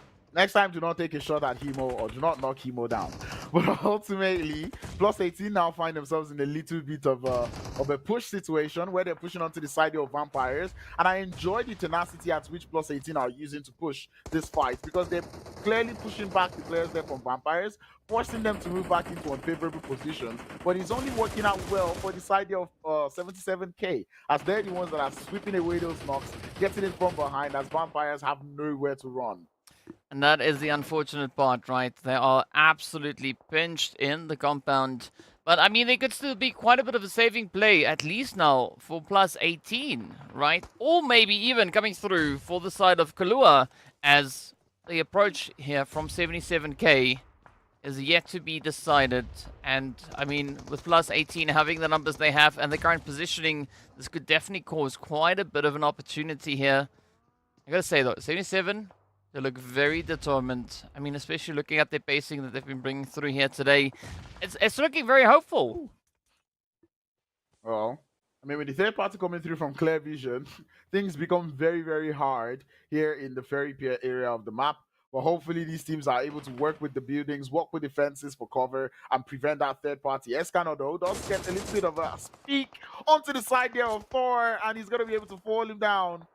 As 77K lose 1 more in this battle. +18 holding on to their ends for quite a very strong way, and I'm enjoying it so far. Well, let's see how far that strength is going to be going as we now await our zone to come through. What's up, Mustache? We do see Superpower, Ra'ad, all there on the edge, and they will be able to continue that position at least for the time being. But of course, now, look at the upsets being played over towards that eastern side, right? Plus 18 now just getting picked off and things looking a little bit risky there. And this is exactly what we've been waiting for. 77k looking to double down, but with the addition of XENON, things are not looking all too hopeful for anyone left in this area. Yep, and even right now, for everyone on this southeastern front, it becomes more trouble when they eventually have to leave because that play zone is not currently in their favor. Morteza preps that nade to the max, but not quite able to find any knock there as Kilo are trying to hold on their fronts with the DBS in the hand, looking for some of the players there from 77k. But Kilo are using that DBS advantage because he knows once everyone hears the don't be silly, they eventually get prompted to behave themselves. Monteza puts a couple of shots through and the support comes through from A9Q. 4 eliminations, 477k, and they're looking to be strong on the southern front. I mean, things are definitely quite exciting. I do see a few requests coming through in the chat. We'll get to that a little bit later. Right, just wait until we are done with all the action here, as we are patiently awaiting a conclusion over on towards the eastern side. Speaking about conclusions, Falcons, they've been sent away, not a single point to their name. 77k now going to be feeling a little bit of that heat as Storm is going to be paging through the books, right, looking for a bit of an opportunity. A9Q is down, Morteza trying to succeed in pulling that res off, but I mean, a good spread. This is one of those instances where spread is definitely not a bad choice to be making. But anyway, Clear Vision still looking for more positions as they continue to send it towards those southern edge, looking for more of those third-party actions. If anybody does make it onto the top of the mountain, it becomes quite the problem getting into the circle. But for every team that finds themselves here on that outskirts of Fairy Fair, I really don't see them making it out of this one, especially when the side of Clear Vision is waiting for all of them to move. Thor exposing a little bit of body parts with those very hard picks as Escan lose so much HP. No more time on the clock as that blue zone is going to start to full send or push these teams in there. Tom trying to see if he can find some of the knocks as Kakao pushes into the building. DBS in their hands. The free fire is coming in through in a 1v2. Escano currently being searched for, but Escano would fall. But Kakao goes down as that blue zone takes too much damage. Morteza's got a grenade sent out towards Storm's position. It's looking good and it's on the money as they go out. +18 sent back 8th position with 3 elims. You know, the scary part about the blue zone at this point is it's closing up so dang slowly, right? It is moving at, like, if you put a snail down, the snail would probably beat it at this point. So, I mean, that just gives so much opportunity for the blue zone to cause quite a bit of damage. Speaking about damage, that is exactly what the RUKH are going to be looking to do here. But Superpower, they are going to be looking to bring a bit of a halt to that as they do pick up again. And I mean, I think again is definitely one of the top fraggers coming through here on the RUKH side. As Reno passes on the opportunity, Berlin instead follows through to pick up Zuxi. And this is where the whole play now for RUKH could slowly start to crumble. It's looking very sloppy for RUKH because how are you taking this fight so sloppily? That was a 4v2 and they almost messed it up. Now they're back again in another, well, maybe not them, but you know, the remaining of Superpower now find themselves in a 2v3 situation, and I'm really hoping the World of Battle will take this at least smoother than the side of RUKH did with the remaining 2 players of that team as we start to see grenades being sent up the top. Alphalugi swallows one and the rest of the World of Battle will start to make their climb upstairs. Ooh, well, they climb up quite a bit as we do bid our farewells. Superpower going out in 7th with only 3 eliminations up. RUKH somehow, some way managing to survive the onslaught. Now, the World of Battle are going to be trying their hand at the RUKH here, as well as that is going to be their entry moving forward in towards the zone. Aside from that, additionally, maybe the World of Battle could look to maybe just flank a little bit more towards that eastern side and then look to play a bit of gatekeep against the side of RUKH. Hey, DK, they can hear you. And look at that. That is exactly what Arthur is looking to find. Same thing can be said about Mohammed as we see them start to make those moves towards that eastern front of this compound, looking to get themselves in not just gatekeep position, but also in a sandwich position, or trying to put the players there from Ra'ad in that little bit of a sandwich position. It does look to be working well for the time being, but it's a little bit of a stalemate right now. There's so much space to play with, but there's only 4 teams left. So you can just tell GREEDYFORKILLS, they've got that numbers advantage. They're just driving around trying to look for scrappy players all across on that northern side before they decide to fully send it over to the south. I mean, and they've got 12 eliminations, so why wouldn't they?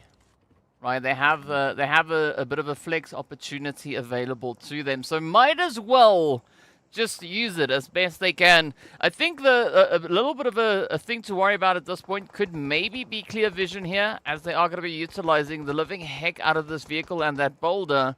But the moment Greedy rather catches wind of them, I think that is going to spell quite a bit of trouble now. And here we go, as clear vision.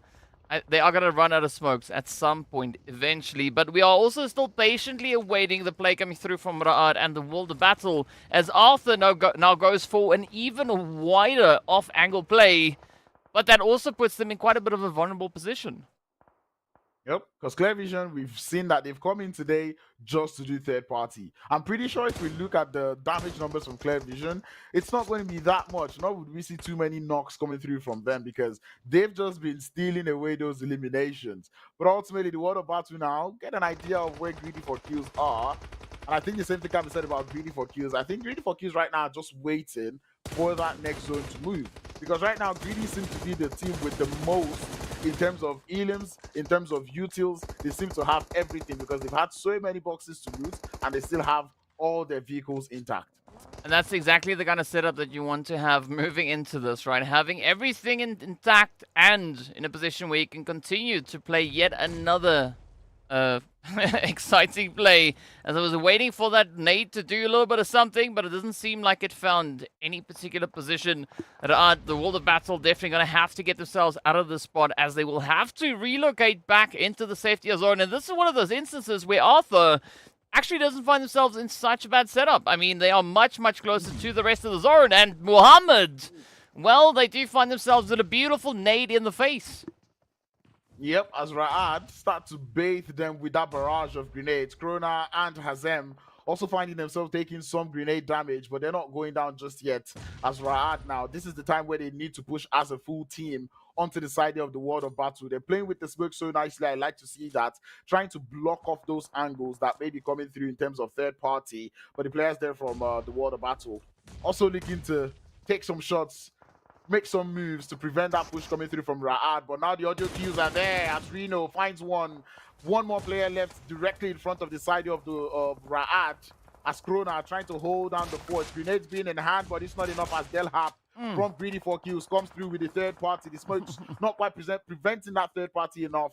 Arthur, the last player left in the shack, sending out some grenades, but will he be able to find any as those grenades starts to land? Greedy doing so much work in terms of third party. Clear Vision also starting to put in third party onto this position here as Zoxy comes in from the side. Ra'ad clearing out the side of the World of Battle, but it's almost too late because now everyone is aware of the position.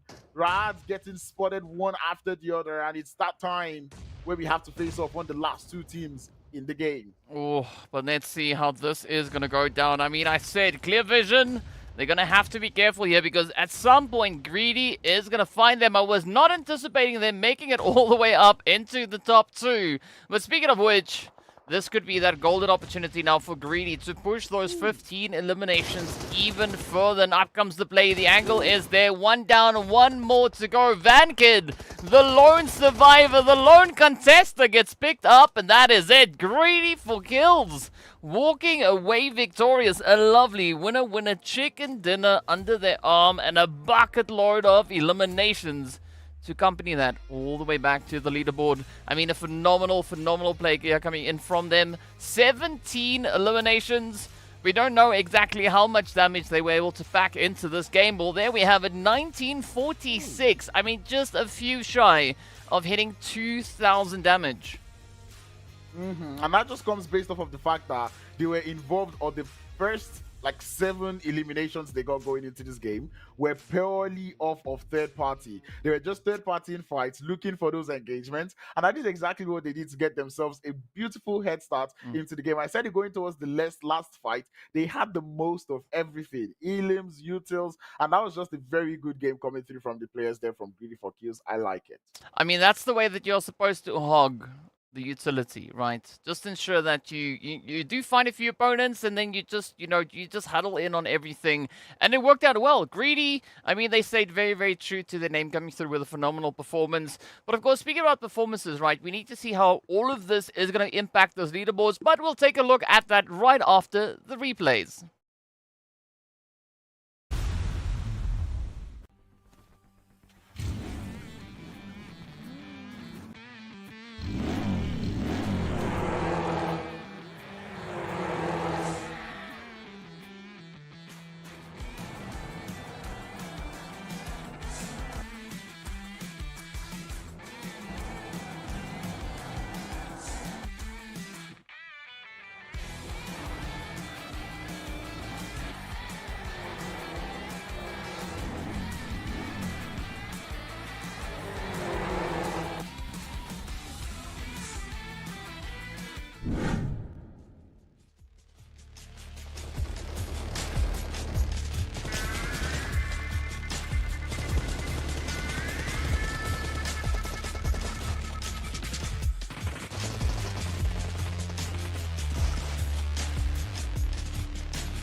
So here we go, after a very, very exciting match coming through. I don't know why I'm making these weird noises, but whatever, it is what it is. Speaking about weird noises, we got to make a few more, as we are going to be taking a look at leaderboards and match points and everything in between.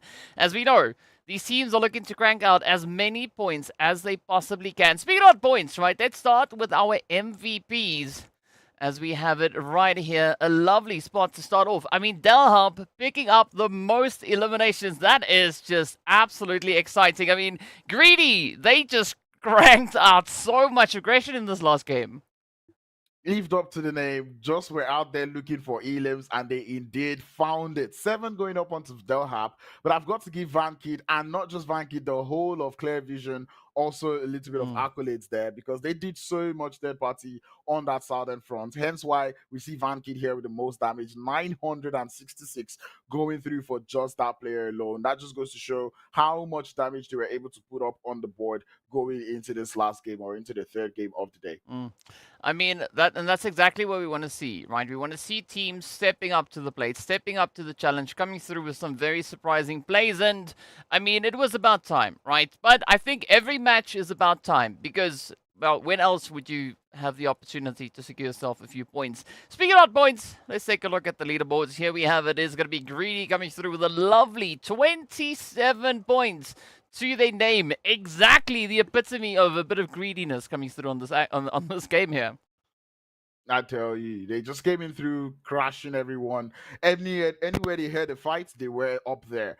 Speaking of up there, Ra'ad being up there number 3, I like to see it. 9 points, maybe not the most, but at least they get themselves a top 3 finish. I will not complain any further. XENON getting 3 points up on board. I'm not too happy about that either. Black Hand, Falcons, 0 points.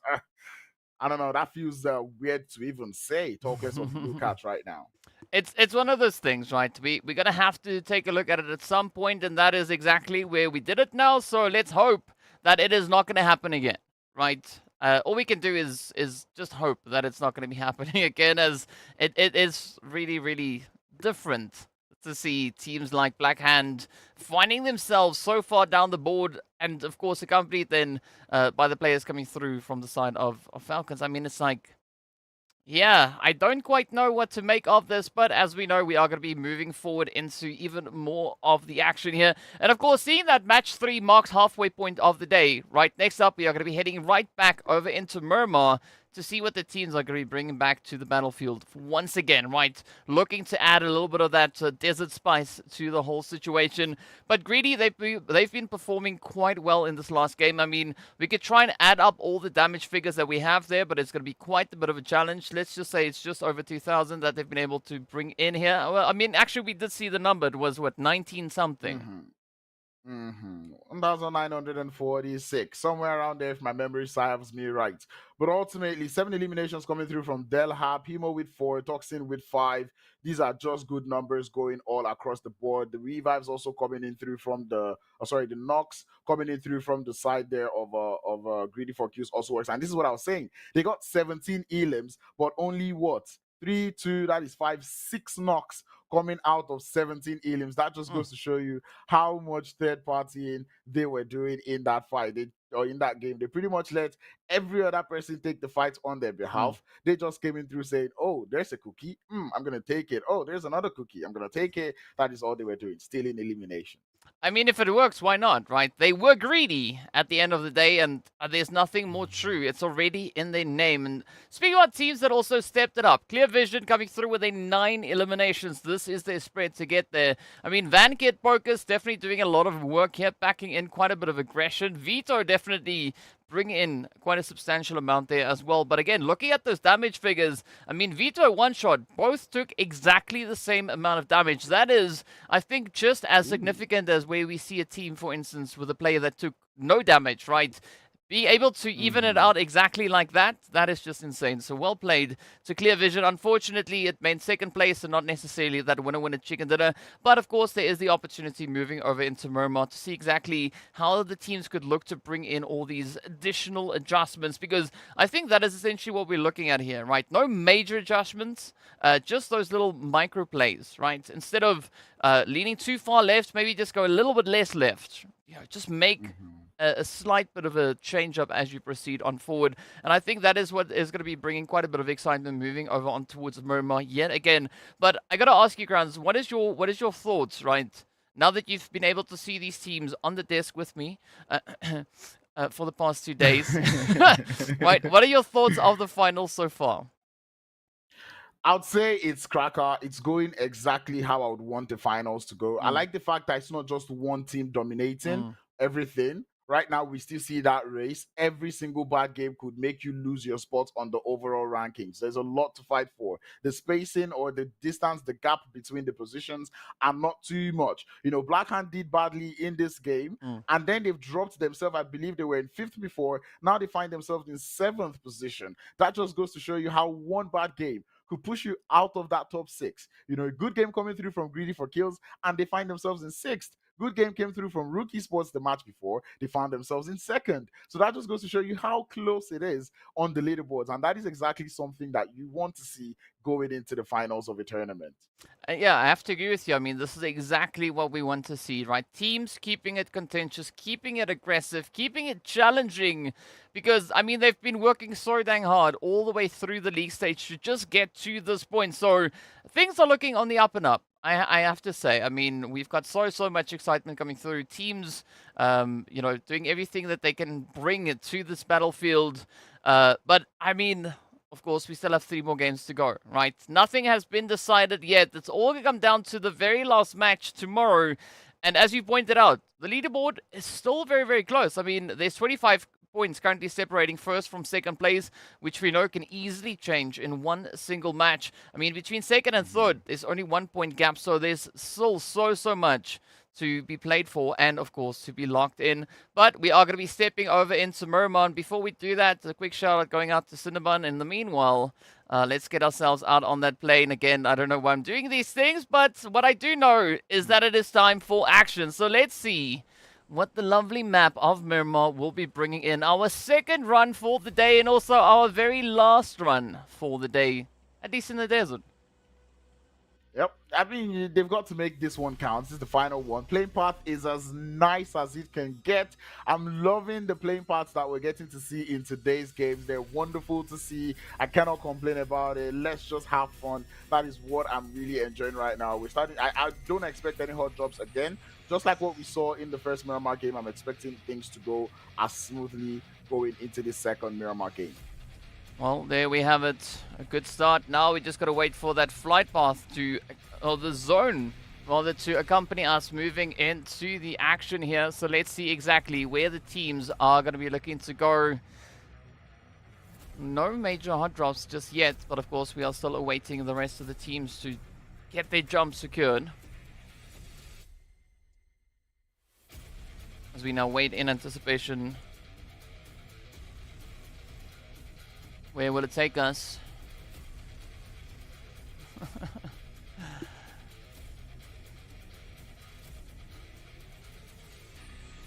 Alright. Ooh, okay, there we go, there we go. A little bit of a zone shift up in towards that northwestern side. El Pozo is going to be smack dab center zone.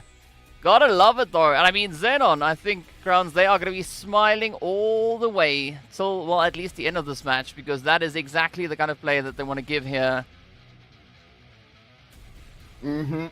I tell you, to be honest, because, man, El Pozo being smacked up center circle, and I feel like at this point it's beginning to look like a script.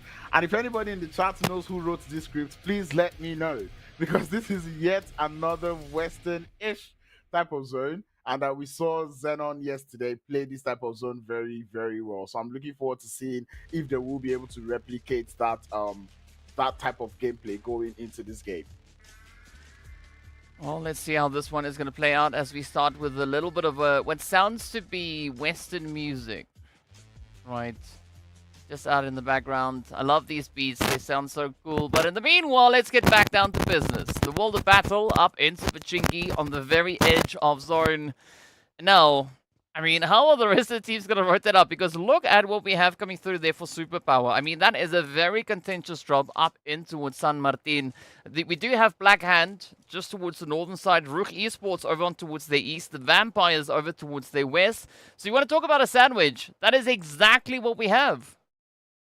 It is it's a superpower sandwich right now. So if you bite into that sandwich, you know you're definitely going to get some superpowers. Do not quote me on that. But ultimately, we do see more positions coming through from every other team in the zone. See Clear Vision holding up a long split up towards that power grid area. Raad out in Monte Nuevo, nothing too surprising. Falcons have opted for their secondary drop location, which is the ruins. We see the side there of Los Leones currently having two teams with Wave and Smash, with Black Hand having one player out there towards the south, and I think that is one of those mistimed jumps. But I guess this is one of those situations where we look forward to seeing a peaceful reunion between the team, no?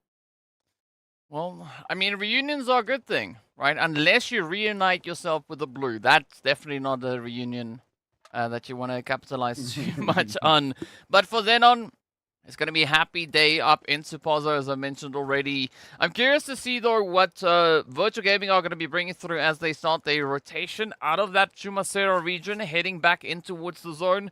Raad, I think they are going to be feeling very comfortable up in towards Monte Nuevo. Potentially even the Falcons all the way over in Trailer Park. As we know, that is one of their other drop locations, right? If they can't reach all the way down to Valle del Mar, this is where they opt for. And as you can see, there's quite a few compounds here, so I think this is going to be a phenomenal place. And I mean, I think this is why they persist, you know, with the drop, if it is allowed to come here.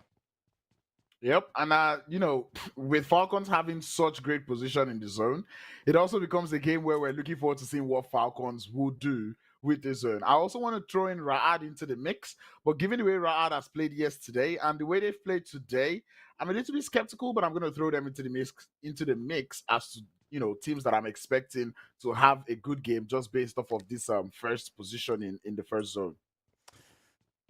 Well, I mean, that is maybe, let's say that's a bit of a bold statement, right? Well, I don't know. Yep. I just feel like I need to bring in a little bit of a opposition or something. But in the meanwhile, it is still going to be a slow move up towards the zone itself. I mean, we could maybe see a little bit of that contention going even further towards San Martin. But actually, we have Lazy Boy now disengaging from Pozo, looking to set up a bit of a scouting position, and that could lead to quite a bit of an upset now, especially for Clear Vision. Yeah, a little bit of an upset for Clear Vision, but I'm very concerned as to why that is the case coming through from XENON, because maybe he's not looking for Vico. I don't get it, but I really hope they find a way to survive that one, lazy boy. Hopefully, Clear Vision do seem to be at alert. You know, seeing the way they played that last game, and even in this game now, already getting started with some of the players there from Smash Team. You can tell that Clear Vision have definitely woken up a particular beast, and they're looking for eliminations as we continue the games today. Well, let's see what is going to come through, though, as Smash, Knight getting dropped to their knees again. I think at this time, at least, Knight has found themselves in a bit of a position where they have maybe a little bit more loot, right? A little bit more ammo, because I think that is going to be the worst sound to hear in-game, especially when in the comp scene. You go, brah, brah, tick, tick, tick, tick, tick, tick, tick, and then nothing's happening, right? You got to remember to hit the reload. Yeah, he definitely always did that reload. Smash Team this time, they have themselves a little bit of loot. Maybe quite much of loot too to work with. Clear Vision, on the other hand, trying to force this engagement, not something I would really advise, but it does look like Clear Vision are taking this position that they're holding very personally, as they do not want any other person to hold this position that they currently find themselves holding. But that being said, Black Hand holding on to their ends there as we see them on the Crater Fields area of the map. They're looking chilled. I mean, they do not seem to have found that reunite, as Storm is still finding his way around. But ultimately, we're keeping our eye out here on Clear Vision somewhere out there close to the circle. That man are just holding. I see Erangel is there asking for my KD. And I've got to tell you, for the past 3 seasons, I don't know why I'm proud of this, but for the past 3 seasons, I've been holding up on a strong 3 point, I think it's 3.5 KD. So do not play with me, bro. I'm just that good, no? Sure. I mean, mine is 27. Damn it.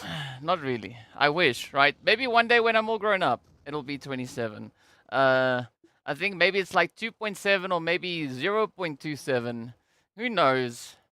I am not that accurate. That's why we are here watching these goats go at it, right? Because I mean, we don't even have to worry about KDs for them. We can just look at what they do, and they make absolute magic happen out on this battlefield. Speaking of which, though, where do you think the next major upset is going to happen? Because I see Falcons and RUKH Esports aiming for a little bit of a northern position there.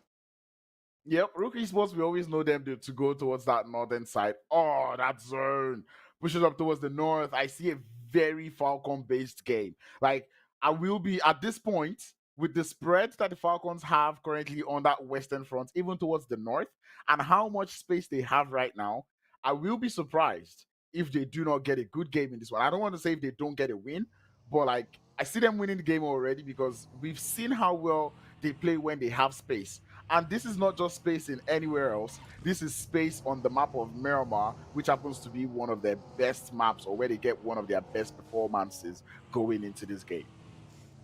Well, let's see if that's going to hold true, though, because, I mean, speaking about regions, speaking about positions and opportunities, there's a lot of it, right? We still have all 16 teams up. We've only lost 2 players, and all of that has come through from the side of Smash. And, well, as we say that, XENON does experience a little bit of difficulty as they lose their first player. And it does seem like the contention up in Pozo is definitely going to be looking to get dialed up as high as, well, the opposing teams can manage it. But in fact, XENON, they've actually dipped out of here, right? They've started to head up a little bit further north, now looking to play up on the ridge line. It was bound to happen. I did say that I didn't understand the play coming through from Lazy Boy, but ultimately they were doing it regardless. Vampires, though, do send it into 2 different teams, as Hazard finds themselves in front of the players there from Clear Vision. They got a little bit of support, but man, the shots are coming in through. The third party is also imminent. Killua, very low on HP, as the rest of Vampires try to patch themselves up, lick their wounds, get themselves back up, but Clear Vision on the defense, just too good, as Vankid finds that knock to take down Killua. More grenades going outside as Malek looking for more. Side of Clear Vision now. I want to see how well they're able to hold this defense. Vampires really want to leave this fight, and that is something we've enjoyed from them so far today, knowing, or the proactiveness they get to know that to know when they are at the disadvantage in the fight, knowing when to leave a fight. Yeah, I think that takes a lot of self-control and self-discipline, right? To be able to admit that, you know, maybe this is not the best position for us. Let's try and improve. But speaking about improvements, Superpower, ooh, trying to improve their own position as they come rotating up alongside Special Esports. A nice warm greeting that they are receiving as they do manage to take down Broly and deal quite a bit of a blow into the side of Special. Yep, Special Esports now down to what almost looks like one player there in the side there of YC. In fact, it is one player left as YC just tried to get the HP bars back up. Special Esports did not know what hit them, at least not until those bullets and not until those thirsts did register through.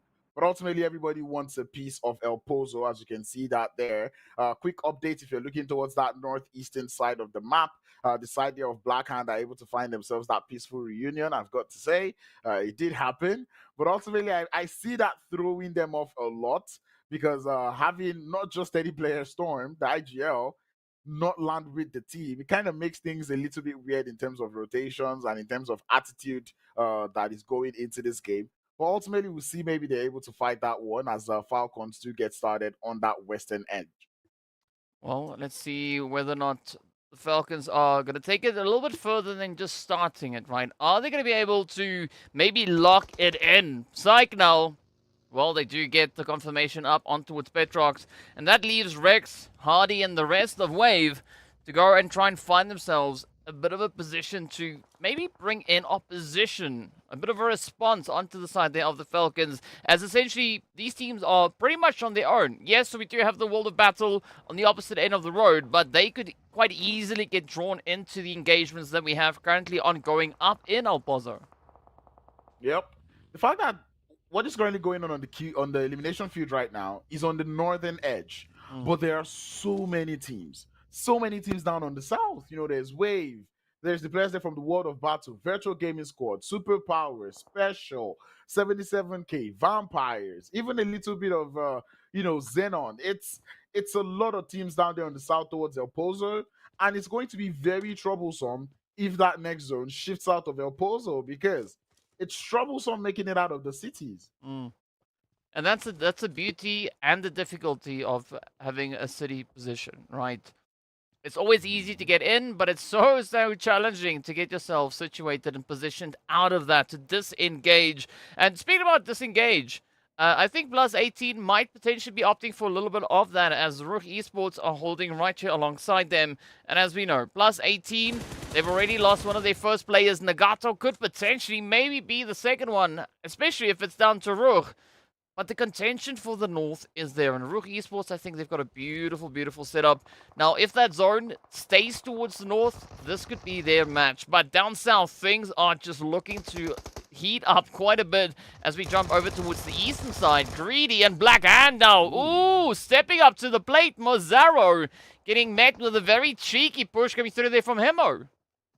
Yep, and GREEDYFORKILLS have timed this push so perfectly. Watched this idea of Black Hand for quite a while, and then decided to come in through for the bites. This was a very planned push coming through from the side there of Greedy, and it is working out so well for them, as Black Hand now reduced to just the one player to hold down the fort there, and it is Plaza looking to try and out-survive the rest of the lobby. It does look to be driving towards the south, which, well, we all can see what is going on the south. That is where the Skittles bag is. As that zone does move a little bit towards the northwest, everybody in the city now has to move. I don't think there will be too many vehicles in play on this front, because there's still 16 teams alive, regardless of what is going on. Yeah, I mean, these teams are pretty resilient, especially playing through the second half of the day here. And is now going to be Plaza looking to find themselves a little bit more of an opportune position to play from. But again, right, such a challenging spot. And, ooh, it is going to be the end as Alpha Luigi drives the nail in. And Black Hand, the first team to fall all the way in stage 4. 2 games in a row now for the side of Black Hand. And if Black Hand have not realized it, this was the same trend that Raad started with yesterday, that they lost their spot in that top 6. Currently, they have lost their spot in the top 6, but ultimately, going out early again is not going to work well for them. This is day 2 of 3. It's not a 4-day final where you still have 2 more days to step up. You know, that top 6 up for grabs, and it is going fast and fast. Yeah, I mean, as we know, last season, Black Hand came so close. Right? They came so close. Based on the current trajectory, I don't know. I don't want to say anything, but I just say I don't know. I don't quite know either which way. What we do know is that it is going to be Wave and the Falcons looking to finish this altercation. Beautiful spray coming through there from Psych on high. And now it's up to Rex to see if they can bring Zazal back into the swing of things. But Psych definitely trying to lock this position down. I mean, having a great backup coming through there from Puncher and now Axa on the front line. This could be a clean sweep coming through now for the Falcons. Yeah, it's just too good. You cannot give Falcons this amount of space. You can't allow them have these type of positions because you can just see how well they're playing with it. That position being held by the 2 players on the top of the hill in Puncher and P6 is just too much. I don't think any team on the bottom here will be able to handle the heat because Falcons right now, they are playing this so well. I like the fact that Wave Esports have got quite the smokes to work, but Rex, I do not know if you're going to be getting that knock up onto the cover fire that the Falcons have there on that on the top of that hill.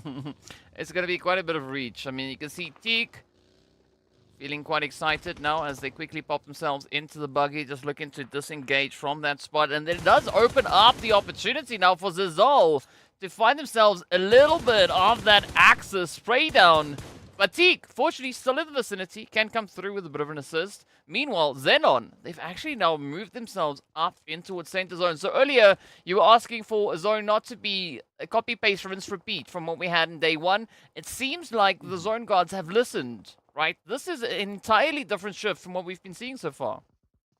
Yep, this time it takes off that entire western edge, and now we have a little bit of grounds to play, you know. That is something that is quite nice. We're about to get yet another zone shift, so things are about to get really spicy as we keep going on, as 11 seconds on the clock before that zone completely closes up.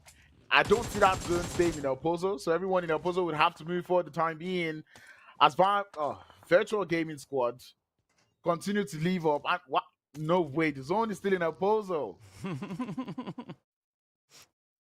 Well, Wow. I mean, if it ain't broke, don't fix it. And +18, clear vision. They have the opportunity to continue with the engagement over towards the east. Falcons, they're going to come creeping forward just a slight little smidge, just trying to get themselves situated up in towards zone.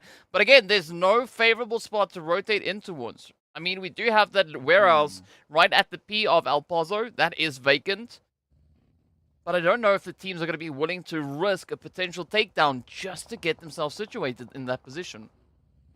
I mean, the warehouse isn't it actually isn't the best because the warehouses in Miramar here, they seem to be very open to all angles, right? So I wouldn't say to hold that position maybe unless we're heading towards, you know, even more smaller circles, because right now there's still quite the number of teams still alive. But ultimately, it's a whole lot of trouble down here on the south. Virtual Gaming Squad finding themselves taking shots from the side there of pretty much everybody. And also on that eastern front, we have RUKH Esports looking to make that push up onto the side there of +18.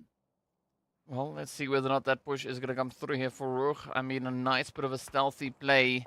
This could be exactly what they need to try and solidify and ensure their position up towards the top of this leaderboard.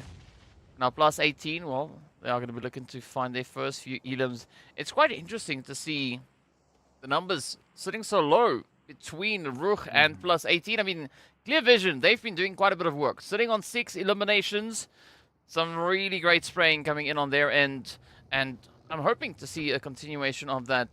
But in the meanwhile, RUKH still climbing on up. We do wave goodbye to yet another team, as they will get stopped all the way in 12th place. And also, not a single point to their name. There's so much that still needs to happen here. Yes, we are waiting on that blue zone to close on through. But the teams, it seems like they're playing this match very, very cautiously. Yep, there isn't too many positions to hold. El Pozo and the compound still being in that circle makes everyone you know, very quiet as everyone's just still staying there, just being chill. So it's a whole lot. I wouldn't expect anyone to make too much of a move. Every team is currently cohabiting, trying to stay as quietly as as quiet as possible. As you can see, Tommy is just looking at the players there from RUKH Esports, trying to gather information, because in every single position there is that third party potential that is going to happen. So it's pretty much quiet play for the time being. And I think the next zone shift, if it pushes everyone away from the edge, we would eventually start to see teams, you know, bulge and shift out of that comfort zone and start to make use of those weapons. What a nade. Well, let's see whether or not these weapons are going to come in. Ooh, good push. Good push. Nagato down. E-flex. Now the last one. Looking to defend the honor here of +18. RUKH. The start with the strafing, looking for the angles, the opportunity. Eugene finds it. Are they going to follow through? Oh, the UMP could come in clutch. This could be the end now of +18. Up comes RUKH. Oh, they catch Eugene with their hand in the cookie jar. In the meanwhile, Clear Vision have the opportunity to defend and potentially maybe even rake in more eliminations. Yep, they already did find that intro knock onto the side of Eugene. Karma does exist in PUBG Mobile because Eugene did get a knock first too with the grenade. But ultimately, we're starting to see more grenades come through from the side of Clear Vision. They continue to bombard as RUKH Esports look at the possibility of grabbing that revive. They see cover fire coming through from Default and Pusher, but ultimately that just exposes their position. Revive comes up as we start to see more grenades fly out. None to find any knocks just yet, as both teams do not find themselves in that zone for the time being. Every other person has to make a move out of the opposer right now, so that's going to be quite troublesome, as we still see Clear Vision trying to push the side of RUKH Esports. But Clear Vision also needs to make it into the zone, so this fight needs to complete or needs to end as quickly as possible. Well, let's see how this is going to play out as the teams now. Oh, Clear Vision looking to get themselves a bit of an opportunity, a bit of a push. Oh, come on. Who's going to get the jump, though? Clear Vision trying to play the elevation. I mean, Counts, how could this one pan out? RUKH, though! They're trying to hold on the fort, but they're down to one. Uh-oh, Eugene good for one, but he cannot find two. Vito down to the last player now. Make that Clear Vision down to the last player in Vito. And I do not know how RUKH Esports have turned this one around, but he's gone all the way from a 4v3 to a 1v1. Rami now trying to hold on the fort as Vito tries to take some shots to prevent that push from coming in through. Rami also has to grab that one revive, as the revives are the only hope for these teams. Pocos and even Vanki trying to gather so much information as one shot does get the res. Vito now looking to throw down that Molotov. Looks for more shots, finds Eugene. Loses a whole lot of HP as Rami tries to hold on the fort. But Clear Vision overshadow RUKH Esports with the numbers as they increase their elimination counts to 10, but it doesn't end. Down on the south, Ra'ad in their own trouble as we see shots coming in through. Reno pushing on the side with the DBS, but the third party a little too imminent as the water battle now down to just the one in Arthur to hold on the fort for the team. Looking for more, but cannot just find it just yet, as the pre-fires are coming in through. DBS in the hands of Fivo as he gets the wrap around into the compound. He knows DBS to the face, and the knock is there, but the grenade from Smash Team sends both teams back out into the lobby. A Smash Team would be the only team to survive on the south, but they do so with only one player. Oh, I mean, such an upset coming through here, as you can see now, right? I mean, I don't even know what to make of this. We've got 6 teams remaining, and everyone essentially sitting with some pretty decent points up on the board. The predicted victors coming through here as Falcons, and of course then that one shout out coming through for Clear Vision. Clear Vision definitely going to be looking pretty strong here. Not quite sure whether or not the Falcons are going to be able to lock it in all the way from out in the open, but I can bet you they are probably going to try their utmost best. Now it's going to be Black Loss just trying to strafe around the sprays, but that is going to be one shot reaching in with a lovely mini 14 to end the run of Smash Team. And Clear Vision have already started what they were doing in the previous game. A whole lot of third-party actions coming in through, and they're able to grab themselves eliminations. Look at that spread all across the team. They've got 12 eliminations right now, and there's still so many more teams to take out. I mean, Special Esports still alive with 1, GREEDYFORKILLS still alive with 1, Falcons have got the numbers in terms of the full squad, and the side of XENON still holding up with 2 players. So this is this is quite the game that has been set up for the side of Clear Vision. They do have quite the high ground and quite the position. But ultimately, I called it earlier. Falcons, I see them having such a great game in this one because they have so much space to work with. Well, let's see how this one is going to play now. Let's see if that space is going to work in the favor. Again, quite a bit of reach now that could be held here. I mean, we still have Weiss coming through from Special all the way on the back end. Now it is going to be NASA also then from the side of Greedy looking to push that play as far as they can find it. But again, right, these solos, they do have some degree of power, as Clear Vision doesn't necessarily have a clear line of sight over down on towards their current whereabouts, as Weiss is going to be riding at the ridge. We got Falcons still keeping a very tight spot alongside XENON. But essentially now this fight has been split up, right? 3 teams down on the south, 2 teams up on towards the north. And, well, they can't really see each other as we do say goodbye to Greedy. And it happens with the players there from Clear Vision. More eliminations to the bank. As we lose one more player, we're down to the final 4. One Shot has got all eyes on the side here of Falcons. And even Falcons are aware that this high ground position coming through from Clear Vision is going to prove to be so much of an obstruction. And SLR, sorry, yeah, actually SKS, a gun that we don't really see too often, especially given that Mini 14 has been brought to the light. In the hands there of One Shot, I really want to see how well they're able to hold that one. As we do see Special looking for a play, as YC's got grenade in hand. I think Focus may have spotted that little pixel out of place. Finds the shot, and that'll be a GG. 14 eliminations now. Falcons and XENON, the only teams that stand in the way of Clear Vision and the winner chicken dinner. Well, I mean, this is this is quite a tight spot to be in. I mean, Clear Vision, if they don't get the chicken here, I think it would be very, very surprising because they've been working so exceptionally hard to get themselves to this exact point, right? I mean, you can't really fault any of the approaches that they've been taking so far. They've been playing an absolutely dominating game, sitting with 14 eliminations to their name, and I think it would just be so right to see Clear Vision securing the victory, locking in that winner chicken dinner to take the points to the max, at least for this match. I mean, it will be well-deserved, really, given how well they played the last game, you know, on the map of Erangel, and seeing the way they're playing this game, too. I think it's going to be something that if it goes over to Clear Vision, it's definitely well-deserved. Right now, they have such a strong position. They're like the only team in the zone. They've got total and absolute control over this, and you can just tell that Falcons realize that Clear Vision is not even their concern right now as they're starting to face off towards the side here of XENON. But Marshall not making things easy as he's able to find the uproot onto 2 players there from Falcon. Carry Boy looking for the support as he does come through, but none to be found just yet as P6 now. His position is currently being exposed. Third parties looking to come through from the side there of Clear Vision, but none to be found just yet. Grenades flying as P6 will find one. Carry Boy now the last player left as the Falcons looking for the shots. But Focus now takes some dot, takes some shots, takes a tag towards the side of Falcons. P6 will make that Vanky to find the last player there from XENON, and Clear Vision pushing up onto the last player who stands in front of their chicken dinner, and they take them out as Clear Vision get themselves the deserved chicken dinner. Oh, I mean, clearly they had their mindset on reigning supreme, getting that winner chicken dinner secured, and a very, very strong performance coming through on their end. I mean, it just serves justice, right? We want to see a team locking in as many eliminations as we saw there, follow through, get themselves that winner chicken dinner, especially if you brought the numbers into those late stages. So a very, very well played match coming through there for the side of Clear Vision.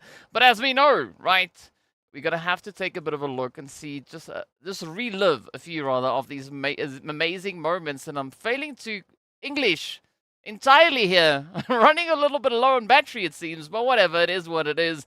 Of course, we are going to be hopping back into that, and then we'll be back with, hopefully, a beautiful assessment of these points to see exactly what these teams have been doing, how they got themselves into those positions, and of course, well, what they could be bringing into the next few games. So let's enjoy the highlights.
all right. Some very, very exciting bits of gameplay coming through here from the teams. And of course, well, good way to close up the very last Miramar right here in day number 2. Now, of course, we still have 2 more maps to go. But speaking of which, we need to take a look and see exactly what the point... Why are you staring at me like that? I'm trying not to. All right, any which way. Like, he's spitting facts here. Speaking about points, let's take a look at the damage and elimination graph. Of course, there we have it, 32-66 for Clear Vision. There's a reason why they didn't show it, right? There's a reason why they hit it, and now we know exactly why they did that, because that is just an immense tally. That's got to be the highest we've seen so far. Like 3,200 damage. That is a lot. That is a lot. 16 eliminations. And you could already see this coming through from the previous game. We saw the way they played that previous game. They got 7 elims, but a whole lot of damage. And this time they've decided to join that damage they were able to get, put in elims with it. But look at Falcons, 2,300 damage, but only 6 elims to come with it. And you could just tell there was so much fights going on through for all those teams that were on that southern edge. Hence why we're seeing so much damage being spread across the board with little eliminations. I mean, it's not often that we see the entirety of El Pozo being on the southern side of zone. I mean, normally it's towards the north or the western side, right? So I think it was a decent change up to have that come through. Speaking of which, of course, well, we are going to be taking a look at all the action here and the leaderboard. A lovely 26-pointer coming through for Clear Vision. I mean, Falcons also winging it in, coming through with 12 points alongside Raad. And slowly, it seems like Raad are trying to climb back up the board. Yeah, I kind of wonder now, is it too late? But I don't think it's too late. It's still day 2. They still got more. So I'm not too concerned right now. If they can continue with this, consistency, I would enjoy it. They didn't get too much in terms of placements, but they were able to get themselves 11 elims. And I guess that's what happens when, you get a city filled with so many teams. But ultimately, on this second page, Black Hand once again with 0 points. We're not going to talk about that. We already spoke length about that, in the game. But ultimately, I've got to point out Vampires, they've not come through with the same energy that we saw from them yesterday. And I guess maybe those that sunscreen is not working out for them anymore. I think they might have used all of their waterproof sunscreen in that that crazy match that we saw yesterday, right? Again, a lot of water play coming through, so yeah, that's maybe where it all went. Speaking of which, though, I mean, Clear Vision, again, also coming through with some pretty strong stats, as we can see here. Vankid picking up 872 damage, one shot. Well, one shot shy of getting dealt 300 damage. So still a very, very heavy hand being played at them. But, I mean, look at that performance. There's not much that you can fault coming through with such an insane play. I mean, Clear Vision, also, the points, they speak for themselves. I mean, they were causing so much damage out on the battlefield. And I believe the numbers that we were looking at there, that seemed, pretty fair, right? Decent amount of damage, decent amount of utility usage, eliminations coming through. We didn't see utility usage on that graph, but either which way, still a very, very active play. I mean, and that, of course, all mounting up to 6 seed eliminations for Clear Vision. We want to see more of that. Yep, I tell you, the damage conversion is absolutely off the charts. I mean, 3,000 damage from a whole team. Everyone on the team had at least 600 damage. That is a lot coming through from a whole team. You could tell that they came into that game on a different momentum, and that is exactly what I love to see. I really cannot continue to say this, but seriously, this is the Clear Vision that I really want to see. I mean, Vankid stepping up. The previous game, we saw him with about 900 damage. This game is able to do 872. These are just great numbers that are coming through from this player, and not just the player, the whole team itself putting up the work. I really want to see them continue with this, momentum heading into the final 2 games of today. Well, we're gonna see it. We're gonna hopefully see a lot of that momentum carry on. I mean, as we saw pretty evident yesterday, the teams, they step up, they get a bit of a play, get a bit of an opportunity. Sometimes they lose a little bit of that momentum. Other times, well, they are able to pick it right back up again and just continue as if nothing has happened. But it's all going to come down to how the teams are going to be taking the aggression off of a map like Miramar, as we know, quite a vast map, pulling it into a much more condensed position, right, into the map of Sanhok itself. But as we've seen on Sanhok, it's a map that, well, one, you get punished quite quickly if you make a mistake, whereas on Erangel and Miramar, making that exact same mistake, you could maybe get a bit of a pass on that. But Sanhok, you're going to really have to keep your head on a swivel, because third parties are strife when it comes to Sanhok, so you definitely don't want to be the team getting caught out in a little bit of that crossfire. Ooh, we are getting ready to hop on in. A little bit of a oopsie happening there, but in the meanwhile, speaking about oopsies, we are going to be oopsing our way over into Sanhok, right? That's what it was. It was just a test to check if, well, I'm ready to get us over into the action. Now, Crowns, what would your predictions be with regards to Sanhok and zones, right? Because, I mean, I can't ask flight path. It's too small to worry about a flight path. Yesterday, we did see that zone that gave us a little bit of the cave area. So I would say that is nice.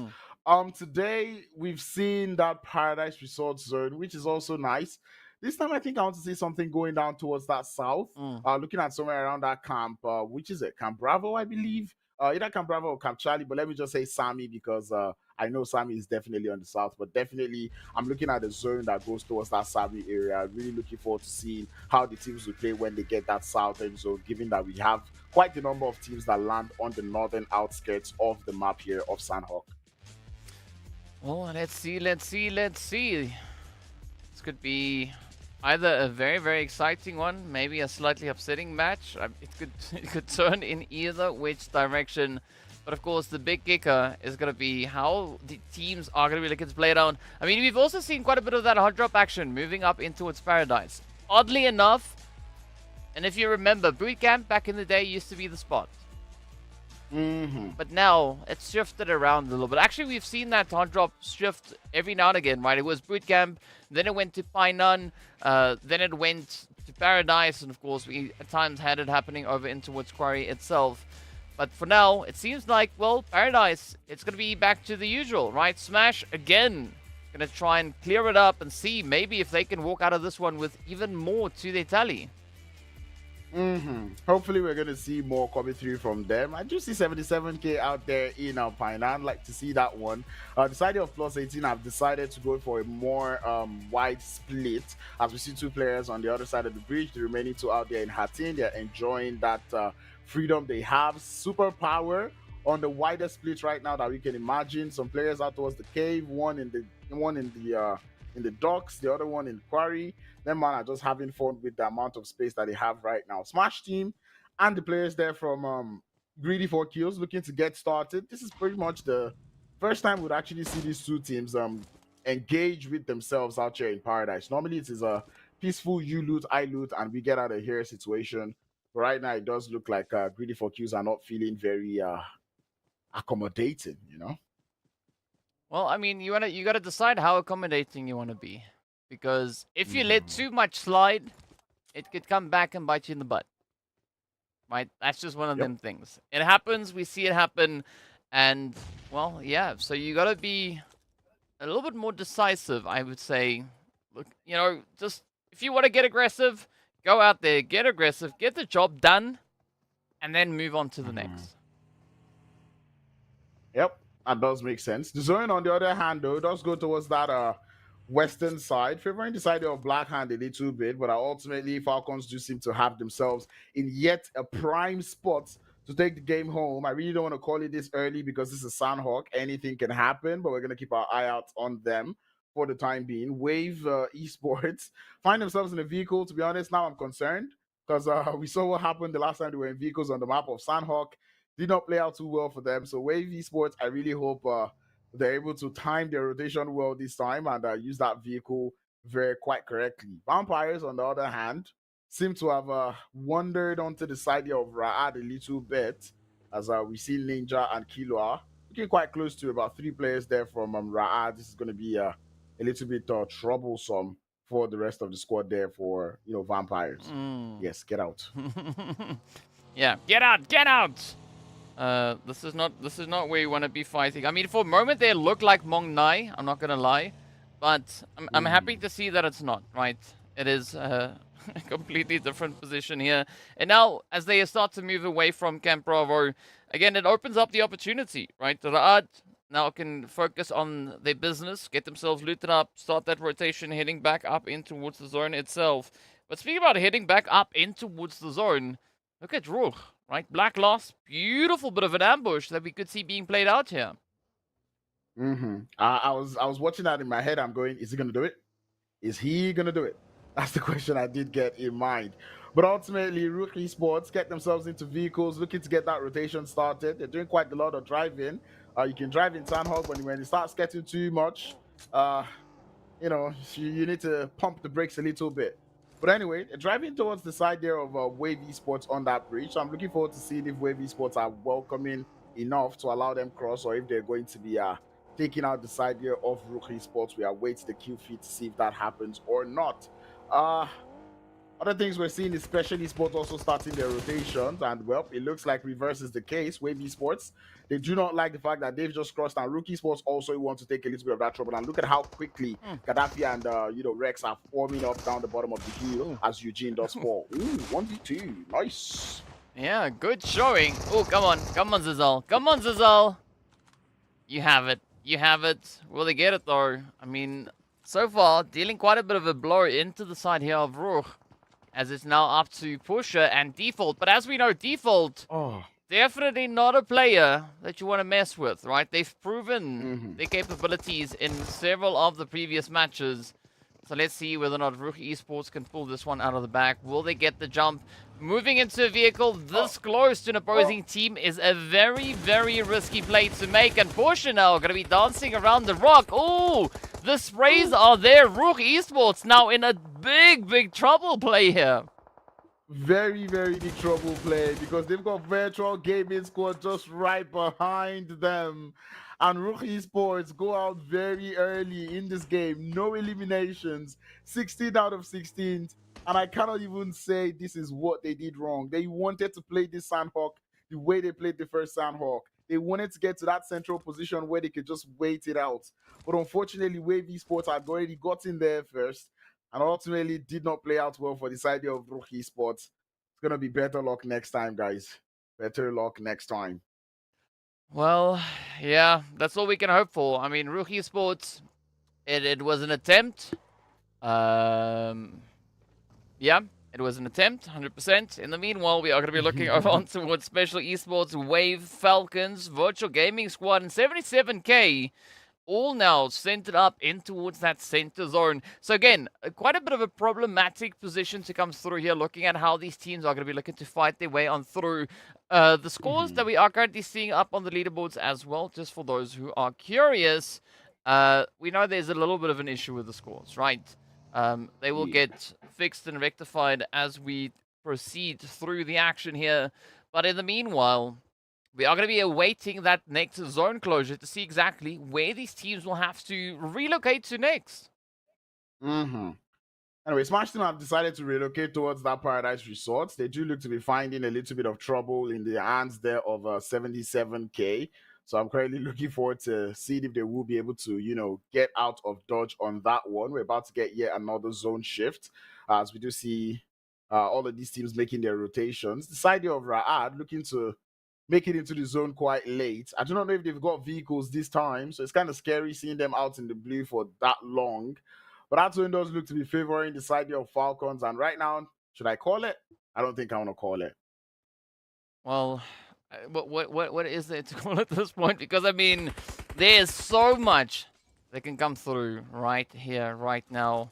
77K looking to get the jump in, right? They have a bit of an opportunity onto Smash. Maybe this could be them, rather, getting the play. I like that off-angle position coming through there for Arif. Ilias, Black Lost, still just going to be looking to try and defend as best they can. But 77 now starting to encircle, starting to wrap around, looking to tighten that grip. And it's only going to be a matter of time, right? Just one or two well-placed utility, and that could spell quite a bit of disaster then for Smash. Yep, because Smash Team have only got 2 players out here in the vicinity, which means they might need to start making moves as quickly as possible. That last player on the outskirts, Arif, does have a good position, but that would have only been very good if they still had the numbers. Right now, the other players out here in Painan find themselves pretty much in a 3v2 situation, and if the last player there from 77K do form up, it becomes a 4v2 situation, So Arif, I do not know if I want them to form up quite yet, because on that position or that angle is just one out of many places that the side of 77K could push up to the rest of the teammates. But we look forward to seeing how well they're going to play this one. And with Kilua coming in from the background there from Vampires, it might just be spelling more danger for the side there of Smash Team. Well, let's see if Smash will find that disaster. I mean, yeah, this is not going to be an easy spot, right? Especially looking at, as you've pointed out, right? The teams on opposite ends of them. It is one of the craziest spots. Oh!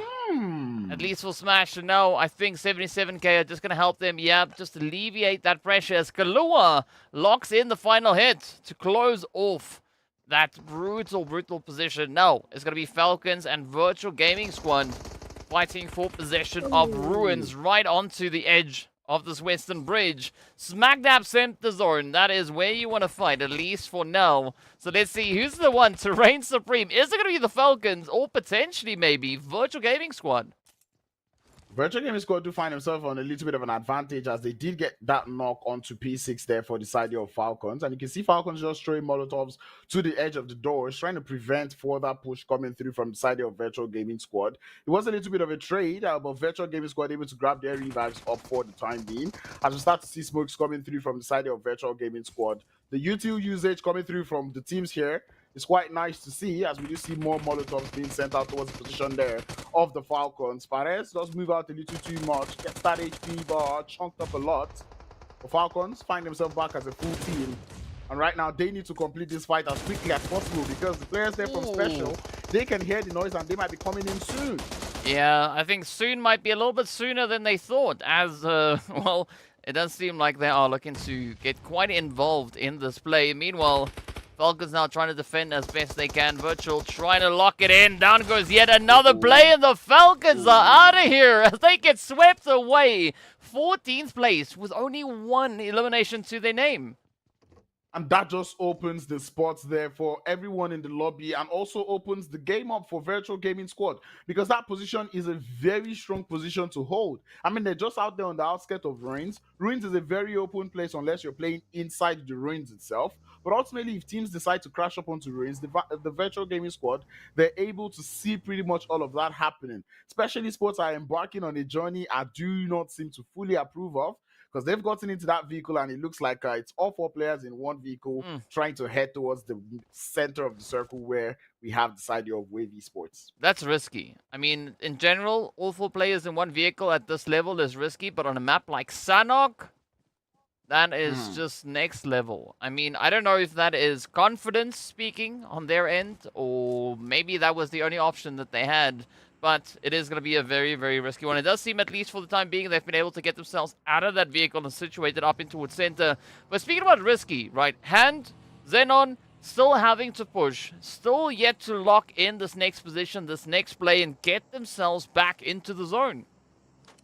Yeah, I think it's a little bit of a tough situation or tough decision for both of those teams to make. Having to decide in whether they want to use that trifecta region to make it into that circle, or if they want to cross using that bridge, knowing fully well that both options are options where, you know, there's definitely a team on the other side of things waiting for you. So it's a tough one. You can't really swim because, well, the shorelines in Sanhok, especially on this side here, they're not the best right now. So I really look forward to seeing how both teams would make that crossing. I really hope it ends up well for both of the teams. Well, we'll find out very, very soon exactly how it is going to end. Now, in the meanwhile... Ooh! Vankid, beautiful nade. Now, this is quite a bit of a turnaround, right? We've seen Berlin in past matches turn the heat up with clear vision, so they are getting a little bit of that repayment getting sent across. Unab now needs to be very, very careful. White Boy just so low on that HP bar as they are about to get rezzed up, and that vehicle explosion, yeah, is going to just back the punch and lay on the heat. Yep, Superpower team down to just the one player in Unab to hold on the fort, but thankfully the push is not going to come through as the world of battle come in clutch for the third party. At the final situation or at the last moment, on the other side of things, we do see Virtual Gaming Squad getting started with Black Hand up on that northwestern end of things, as Black Hand would get eliminated again. It's 3 games in a row now for Black Hand, and things are not looking good for them at all. Yeah, it is. It is. It's definitely not looking good for them. Who it is looking good for, though, is still potentially the players here from 77k. I mean, they've been able to find a bit of a play now on towards Ra'ad. But still, both teams need to disengage from Painan. They need to head a little bit further on towards that western side. But 77, they're going to try and capitalize on as much of an opportunity here as they possibly can. But still, you got to watch out for the Vampires, because look at that setup. I tell you, the Vampires have such a nice gatekeeping position on that Painan position. It's a situation of when these teams decide to leave this position. But ultimately, RUKH are looking for a little bit of a redemption play as they find one knock onto the side of 77k. Thor, it's got a very beautiful angle on the other side of the road with the fence as we see A9k looking for more shots. But the third party is really imminent as RUKH continue to bombard 77k with grenades. Ooh, here we go though. Here we go.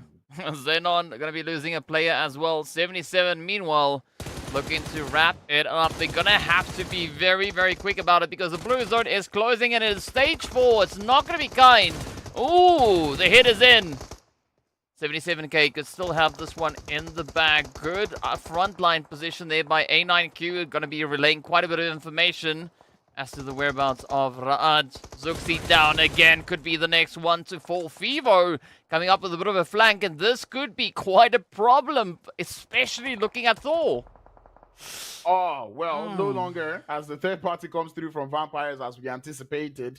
Hopefully RUKH are aware of that one, because you can tell that they're not making that move because they know there's that one player on the top of the roof. But anyway, the move is about to be made right now. Fivo needs to move. The vehicle is what the rest of the players there from RUKH get into. We do lose XENON on the other side of things. I did say that decision to cross was going to be a tough one for both them and Blackhand, and unfortunately both teams do go out early without securing themselves any points.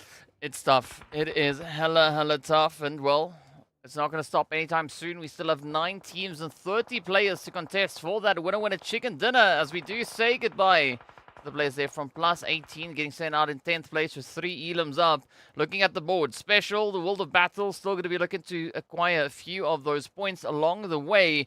And then we can see the leaderboards over on the left-hand side as well. And I believe, at least this time around, I think maybe they are a little bit more on towards the accurate end. Well, not quite yet. I mean, they're getting closer. Not yet. They're getting closer. But, all right, so don't necessarily look at everything that you can see on that left-hand side. Focus on the right. Look at the circle. It's an amazing circle. It's round. And there's lots of dots moving around and lines flying all over the place. And the World of Battle having knocks coming in their direction as Muhammad gets ended. But still, a very, very tough spot. And I'm feeling quite sorry now for Virtual Gaming Squad. Yep, they were doing so much damage on that northwestern edge, but right now they're starting to lose players. They're already up by 9 eliminations. I do see that revive being possible onto Amjid, so I really hope they get that revive up onto that player. GREEDYFORKILLS being somewhere in the background doesn't make things easier for them either. But ultimately, there's still quite positions, or there's still a couple of positions in that zone that the teams outside the zone can hold. You know, I can see GREEDYFORKILLS still finding a good position in that zone, but it looks like special Esports dealing the damage onto their ends as they find one of those players and take them out. Well, what's quite interesting is we did see a prediction come through a little bit earlier on saying RUKH we're going to be taking the winner chicken dinner here with 15 eliminations. I mean, they were close. It was 16th position, but that happens if you add 1 and 15 together, right? So actually, that was a very accurate prediction. Now I can see one saying that it could potentially be a chicken dinner going in either the direction there of the World of Battle or Wave. Now, out of those 2 options, I'm definitely going to be looking a little bit more towards the World of Battle, right? They have the more opportune position here. And as you can see, around them, teams are starting to drop, right? Greedy getting sent out, but backing quite a bit of a punch. 7 eliminations up. I mean, Virtual Gaming Squad sitting on 10 currently. The World of Battle yet to find eliminations, but they got a good setup in towards that center zone. Yeah, I mean, they have that good position in the center of the zone. Pretty much the only place with, you know, strong cover. But ultimately, they will need to start getting those elims. But ultimately, the only way they can get elims is if they leave that compound or if anyone comes close to them. And I don't think anyone really wants to come close to the to that compound. Virtual Gaming Squad being the team that is on the prediction, I can't understand it. Right now, they're down to 2 players. I'm beginning to be a little bit skeptical as to how well they will be able to hold up. But let's just see how well that goes. The Vampires are alive in that top 6 position, and I'm not too surprised, and I don't think you'll be either. It's Sanhok, no? Yeah, 100%. 100%. So let's see whether or not the vampires got that sunscreen cooking, as we do have Malek out in the sun, not exactly in the shade. They're gonna have to move a little bit more to not only get themselves secured in the zone, but also back into the lovely, lovely shades. You can see Malek, there we go, back in the shade they go, and back out in the sun again. Kahlua looking to risk it all as they now start to push on forward. They have a bit of an opportunity onto Wave, as that first knock has already been secured, and this is now that knock push play that we could see coming in. But ooh, good response though from Zazal, ending Kahlua way off in the distance. I'm loving the proactivity coming through from the side here of Wave Esports, and that is something I enjoy to see. I like when players are in situations whereby they do not allow the other team, you know, take that knock up onto their players and let them capitalize on that one. The instant she knocked my teammates, I'm returning the favor, and Gaddafi will find one more to find himself moving into the zone, but walks in the open, falls. The rest of Vampires, they need to find a way into that zone because it is drinking their HP and YouTube too fast. Just coming out to find Rex, and Rex fall. Petrus in the floor, he gets spotted. Melek has timed that perfectly and will be able to find a way into that next zone. Absolutely amazing, amazing play. I mean, Vampires now up on 8 elims. Well, and it's short-lived because, well, they just got to end it. At least, first place, 8 eliminations. It's going to be a happy day over onto that Vampire camp. Meanwhile, Special going to be looking to ride the wave as they now have to push even further down towards that southern side to get themselves situated. Again, World of Battle perched on high ground. This is looking absolutely phenomenal for them. And earlier you said they're going to have to find those eliminations. I mean, they are starting to lock in a little bit of the chaos, a little bit of the carnage, as we did see a beautiful utility play going through. But now, Special pushing in from the north, Clear pushing in from the south. This could maybe be a bit of a sandwich, and there we have it. Krona picking up the first 2 elims. Talk about a way to get the eliminations with a grenade, a sexy one at that. And the side of the World of Battle, they still have that compound cover provided to them. As Clear Vision now, they need to push up onto the side of the World of Battle. It is a 3v3 fight, and given the amount of cover that the players there from the World of Battle have, I don't think we're going to be getting a back-to-back there from the side of Clear Vision. But man, Clear Vision, they have been on something else in this last 3 games that we've seen so far. They've been wonderful from the first Sanhok game, played so well in the, actually, they were wonderful in that Miramar game, Erangel game, played even better in the Miramar game, and now into this Sanhok, they're able to find themselves in a top 2 position, a potential win for them also. I'm quite glad and I'm proud of that team for what they're able to bring. So far, so good. Yeah, I mean, momentum, definitely something that Clear Vision is going to be utilizing quite a bit, especially coming off the back of that Miramar play. But is it going to result in victory? Because it is a 3v3 in this game right here. So, very even odds to have. I mean, we have 6 eliminations opposed to the 2 coming through from the World of Battle. But let's see who will be the team to lock it in. It was also around about this time yesterday that we saw the World of Battle stepping it up. Ooh, true. You know, the World Battle has shown us, even from yesterday, to be that team that they do not let that mental fatigue get to them. You know, getting towards the final 3 games of the day or 2 games of the day is where we started to see them get better, do more things. So ultimately, I think I'm in support with you on that one. Right now, they do not have the most eliminations. But once again, they still have the most cover to work with. They have a little bit of the high ground. And for the first time in like a long time, we're getting to see the final circle start to close up on every single player here as RUKH. Position has been exposed behind the tree. Molotov forced the move as Bankid times that one perfectly, finds the knock. Gets one player down as the World of Battle now want the disadvantage in terms of number. The flank angle is coming in through. RUKH does get thirsted, but I don't think they are aware of Azem's position. Well, now they're still not, because it's Krona who gets the knock. He's looking for 2 as the UMP finds the quick fix and is able to find the second knock. The World of Battle, they've turned things around. Krona!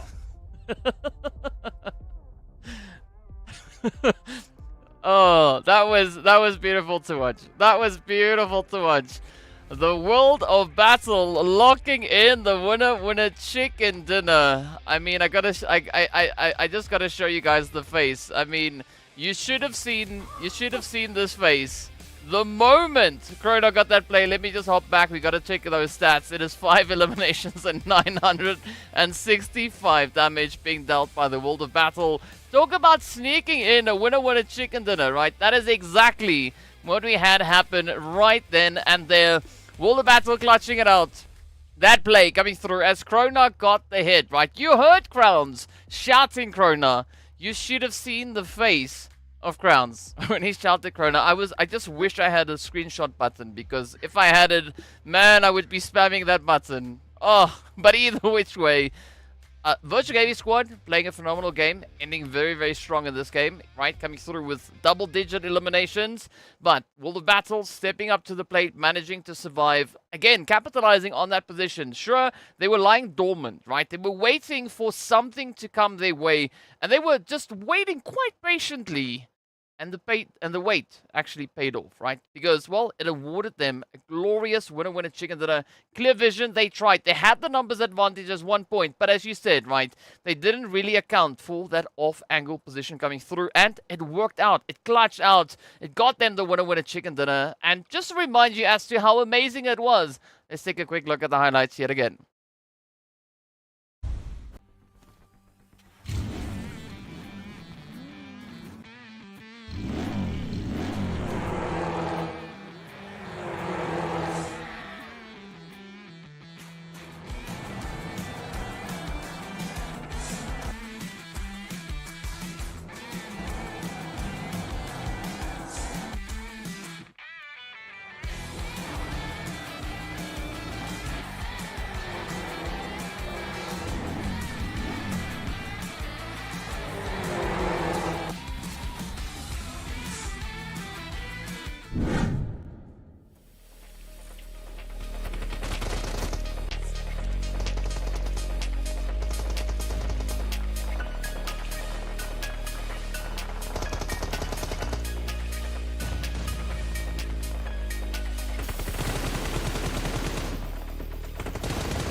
And we're back, getting right into the hot swing and the mess and everything that's going on and everything that's cooking. I mean, we saw a beautiful clutch, a beautiful upset come through right in this last match. I mean, Sanhok, as I said, right, this was exactly the point in which we saw the World of Battle also stepping up their performances in comparison to what we saw come through from them yesterday. But we got to take a look at that leaderboard. It's going to be Virtual Gaming Squad reigning supreme, though. 12 eliminations alongside the placement points puts them all the way up to 16 total points. Yeah, I really enjoyed the way Virtual Gaming Squad played this game. As a full team, they continued taking fights, and they were doing that so perfectly. But when they didn't get that zone anymore and they had to move, they started to get pieced apart one after the other. But 12 eliminations, 4 placement points to go alongside it. It's still good points up on the board. The World about to get themselves a chicken dinner, and we know how well that team works with momentum and how well they can do. I'm not going to look at, actually, I'm going to look at the bottom of the leaderboard, because right now we've got RUKH Esports in another not so good performance ending the day. We saw them do so well earlier on today, but right now they do seem to be falling off, and time seems to be of the essence because we're running out of games in this finals. Yeah, and I mean, also another play there for Black Hand to come back empty-handed. Also, only Bubbles getting awarded to them. The same could be said there for XENON and Smash team. I mean, which is quite surprising because, I mean, Smash, they had a pretty good run earlier today. Now, you know, I don't quite know what happened. Maybe it was just because it is match 5, or it was because it was the map of Sanhok itself.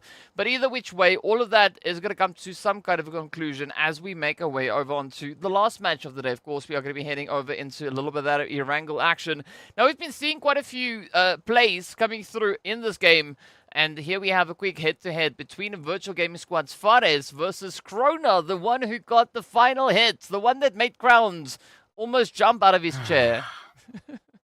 I tell you, ultimately, these are two players that have been playing so well. I mean, Fares, we've not really gotten to see him play as well as we saw him do in the league stage, but ultimately, 7 eliminations, actually, 7 eliminations that he's able to get is quite nice to see. And that is wonderful, seeing that these teams now are starting to pick up the pace, because right now, today is that day you want to do that. You want to have good games today. Set yourself up for good games tomorrow, because you want to go into the games tomorrow knowing fully well that you're able to grab the points, because tomorrow you need to fight for not just the money, you're also fighting for that top 6 position to make it into the MEA Championship. And it's interesting also looking at the shifts as we progress through the days, right? The first day is the opportunity to lay a bit of foundation, right? Also, you have the opportunity to capitalize on those bonus points already secured coming through from the league stage. Day 2 is the day in which you try and set yourself up for day 3, so you don't have to work as hard, stress as much moving into the last day, right? You want to step in there and play with as clear mind as you possibly can. So there's always quite a bit of pressure coming through. We also do have a bit of a look at a leaderboard, right? This was the leaderboard at some point. As we know, after this match, Falcons, we do have them sitting a little bit higher up with those 2 winner chicken dinners. The World of Battle are in 2nd place. Clear Vision are in 3rd place. RUKH in 4th indeed. We got XENON exactly where they need to be. Greedy up in 6th place. But then, of course, we got the players from Virtual and Special, essentially just trading places on this leaderboard. Actually, we've got them situated in 7th and 8th place, respectively. Black Hand, I'm sorry to say, but this is also not exactly their spot, right? Yeah, Black Hand finding themselves in 10th position overall. Not too nice. Smash team have been climbing up the board, so I'm not going to give them too much of a brunt. On the other hand of things, I see Vampires also slowly climbing up.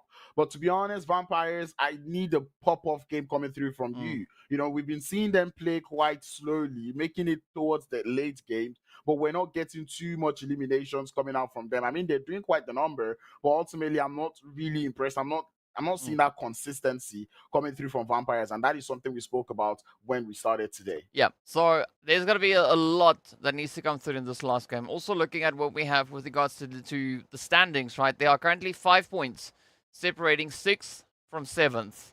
So there is still a bit of an opportunity for those teams to try and close up, right? The gatekeeping option now is going to be 1, 2, 3, right? 123 points. That is the position for 6th.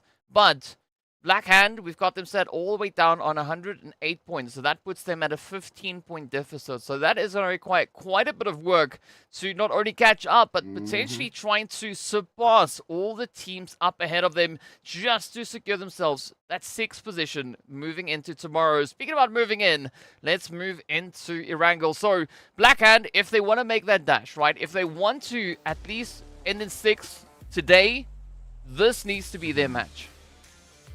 They actually need to close up this game if they want to actually have a chance going. If they get 0 points heading out of this game, it becomes very troublesome. Playing path is not even helping matters for plenty of the teams, because now they are forced to jump out early or to look for vehicles. But even still speaking about the Black Hand, like seeing that they played so well yesterday, coming into today, they've not just performed the way we saw them perform yesterday, but ultimately other teams have been pulling up better performances. Vankid already making it up on the top 3 in terms of eliminations. We're still seeing those damage bars coming in through Vankid and Krona. Those 2 players have been on fire today. I would be so surprised if one of them, well, actually, Falcons have got good players doing well today too, but I still feel like the MVP for today has to be one of those 2 players. Well, we're going to find out pretty soon as to who our MVP for the day will be. As we know, yesterday it was Koa that stole the show. But who's going to be the one to reign supreme here? I mean, based on the points that we've been seeing, up to match number 5, Black Hand, they've only been able to secure themselves 10 points. Wave also on 10 points, right? Those are the 2 teams sitting with the least points for the day. XENON are sitting on 15, all the way in 14th for the day. And then Clear Vision, I mean, they are sitting on 60 points. Right? 38 they eliminations and 22 placement points. They came in blazing. They came in guns blazing today, and I really enjoyed that coming through from them. One other team that I would really want to point out that I've played relatively well today would be Special Esports. I've enjoyed the way they played today so far. They started, you know, not so high up there, but to be honest, they're putting up enough numbers to still keep them in contention for that top 6 position. And I think that is what Special Esports is looking to drive towards, that top 6 position, so they can make it into the MEA. Because going into tomorrow's game, if they're able to replicate and do better than what they've shown us today and yesterday, we might just be seeing Special Esports making it into that top 6 and going all the way to MEA Championship. I mean, it could be, and I mean, it's a great climb up the board for them. If we look at where they ended the day yesterday, was all the way down in 9th place, and already they've just been trying to crank out as many points as they could, right? Trying to see if they can climb up sufficiently solid, as you said, be in contention for the top 6, but it's all going to be reliant on this last match here of today, because come tomorrow, everyone is going to be looking to step it up, and the extent to which the teams will need to step it up is all going to be determined right here. So, I mean, there's quite a bit of pressure coming through. I do see we also have a few new viewers joining us in the chat. So, bonsoir, bienvenue, hello and welcome, wassalamu alaikum. That's about all the languages I can say it in. Unless you want to add a little bit to that, Crowns?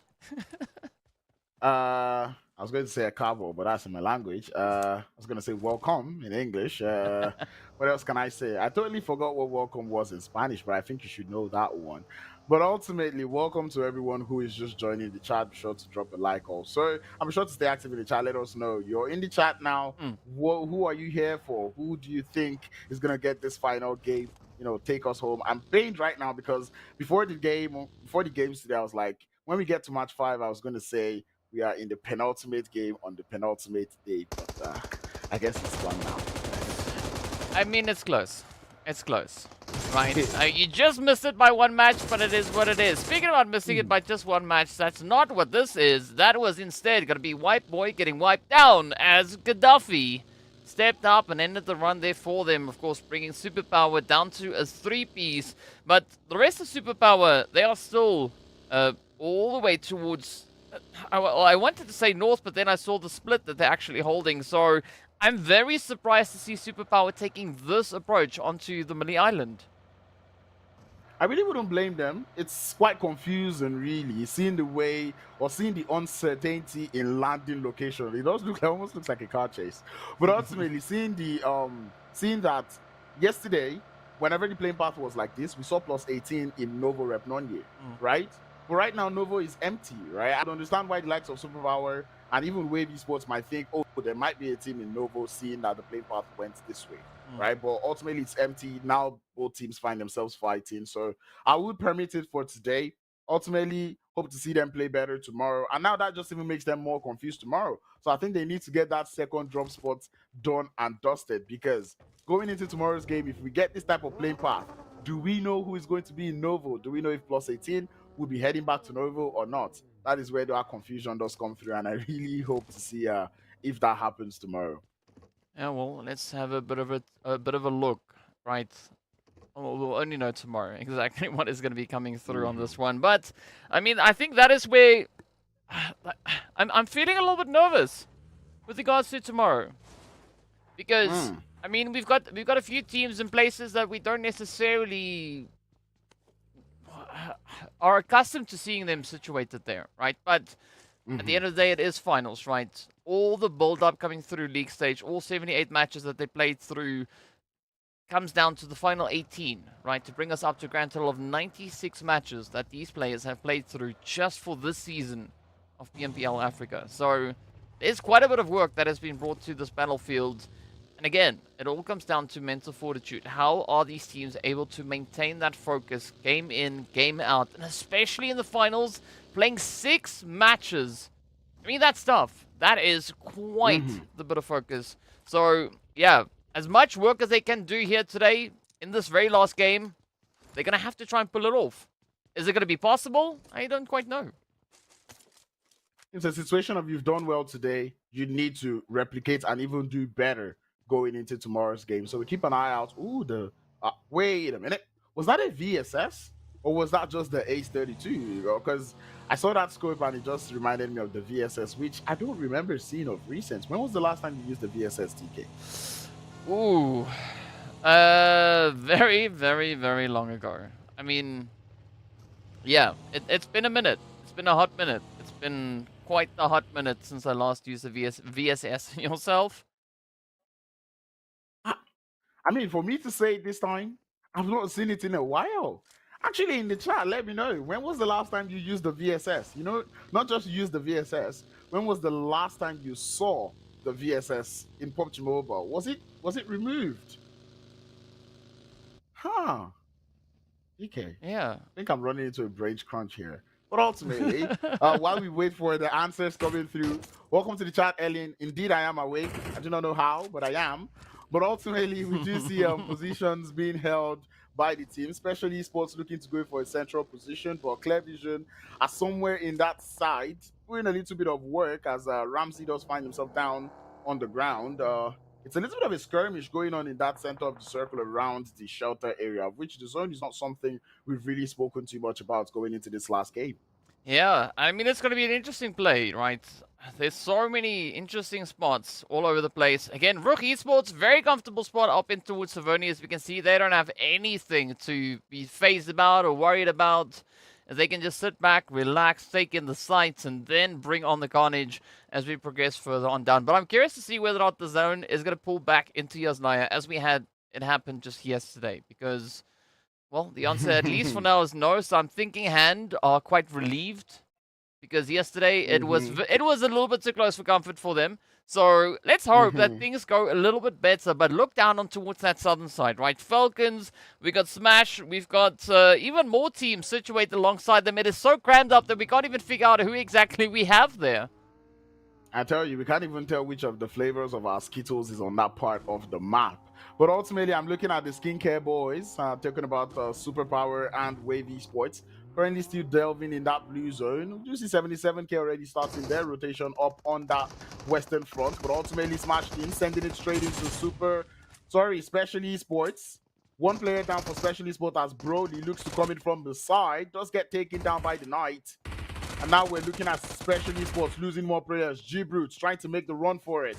Looking for a little bit of cover, but man, it's only a matter of time. Smash Team, they know exactly what is going on. There's third party from the world of battle. It's just one too many teams, and Smash Team know that the work is done and would continue to stay in this compound for the time being. Well, let's see whether or not Smash are going to be able to hold on to that compound as will the battle appearing in, but we still have many teams in the vicinity. Vampires also going to be holding towards that southern side. The Falcons just behind them. So I see these teams potentially looking to roll up in a few waves, right? Superpower wave also now pushing through the blue wave as they just join us up onto the main island. And of course, XENON and RUKH Esports all the way up towards the north. That is also going to result in quite a bit of carnage and a bit of mayhem. Yeah, it's quite surprising to see XENON going for this rotation, trying to use the bridge there from Yasnaya. Normally, I would expect them to go all the way around Yasnaya since that involves less bridges and, it's a smoother transition into the, southern part of the zone. But, well, they have an idea. That's why they're playing. I'm not. But ultimately, RUKH Esports might just be running into a little bit of a skirmish with the side of XENON. And I really hope both teams are ready for that engagement, provided it happens. Well, let's see, though. XENON, they have a bit of an opportunity here. I mean, Rozhok surprisingly vacant, right? So they're going to be quite happy that they can just quite casually roll on through. I mean, RUKH, it does seem like they are going to be, well, essentially sticking to the north. Also now going to be opting for that Yasnaya bridge, potentially. But Hand, in the meanwhile, they've actually moved into position. So we could see a bit of contention coming through onto that bridge. Maybe this is the opportunity for Hand now to secure themselves a few additional eliminations. Yeah, hopefully. We do see them getting very, very close for comfort. Both teams in vehicles right now. And I do not know if that solo player would want to take the shot. It does look like RUKH Esports would continue on that rotate or maybe stop. I do not know. But that zone does move down towards the south. I'm going to try to stop predicting what these teams would do. But man, if anyone knows this game, you know that this zone is a little too small for the amount of teams and players that we still have alive. See, but that's the fortunate part about it being in school, right? So we got different levels, so they can just all cram into the apartment buildings, as it seems to be the case. We can see already XENON, Greedy, all situated up in that area. The world of battle are going to be positioned up on the hill, so there's quite a bit of reach that could be extended from their side, and this is going to be a very liquid finish coming through to this match, right? Liquid in the sense that things are going to be flowing. School. It's looking like a potential school apartments finish. And if you play this game, you kind of know how chaotic things get on that end. Virtual Gaming Squad out there on the southern, or make that the western side of Potato Hill. It's quite nice, but we've got not just an accident, but a potential skirmish, as we do see RUKH taking up the fight against Clear Vision. Clear Vision lose one, make that two, as Pokus falls. The players there from RUKH still holding on to their ends, as Zoc very low on HP. Van Kid is still in the smoke, trying to make a play, but he's not quite able to find any, as the shots continue to rain down. The players there from RUKH looking to stay alive, as Zoxy with 1 HP stands up to find Van Kid. Here comes RUKH Esports to steal the elims, as Default gets himself one run over onto the side. Vision. This is absolutely chaotic, and I'm pretty sure Ellen is glad to see that one. Default spots the player on the route, takes him down, and the instant thirst to follow suit. 4 eliminations for Default just on that drive-by. I mean, RUKH Esports, they are just something else, right? Something different. One shot, trying to bring it in here to Fivo. Oh, there we go. If you persist, well, it comes through, and they do get themselves that elim now. RUKH down to Reno. Does put them on quite a bit of a back foot. So you can bet your silver dollar that Reno is going to play a serious game of hide and seek at this very point in time. RUKH Esports picking up quite well here. And, I mean, this could maybe be a little bit of a step up. Right? If they follow this momentum and they just keep it going, this could be a very, very happy day for them. I mean, they heard the shots. Default is making that courageous play. These are the things we love to see coming through from teams. That impulsive gameplay. You know, it's a situation whereby this is the last game, right? If we send only one player, we're ready to lose just the one player. But ultimately, that run over, that drive-by did come in clutch for the team there, as we await yet another zone shift. RUKH Esports holding up on the north. I'm really hoping for an apartments finish, because that happens to be very chaotic, and that is the type of chaos I would like to end day 2 on, you know? Yes, I can hear an evil smoke in your voice when you say that. And there we go. The zone still being inclusive of apartments, but also now Potato Hill is still going to be in play as well. So there's a bit of a hope now for Wave, for Falcons. Strangely enough, they find themselves side by side yet again, right? We did see what happened all the way over in Miramar, so curious to see how this one is going to play on through. Now, PLUSEIGHTEEN also have a bit of an opportunity over onto the side of Virtual Gaming Squad, and maybe even 77k. But now, we shift our focus onto Wave to see if they could potentially fend off the advances coming through from Falcons.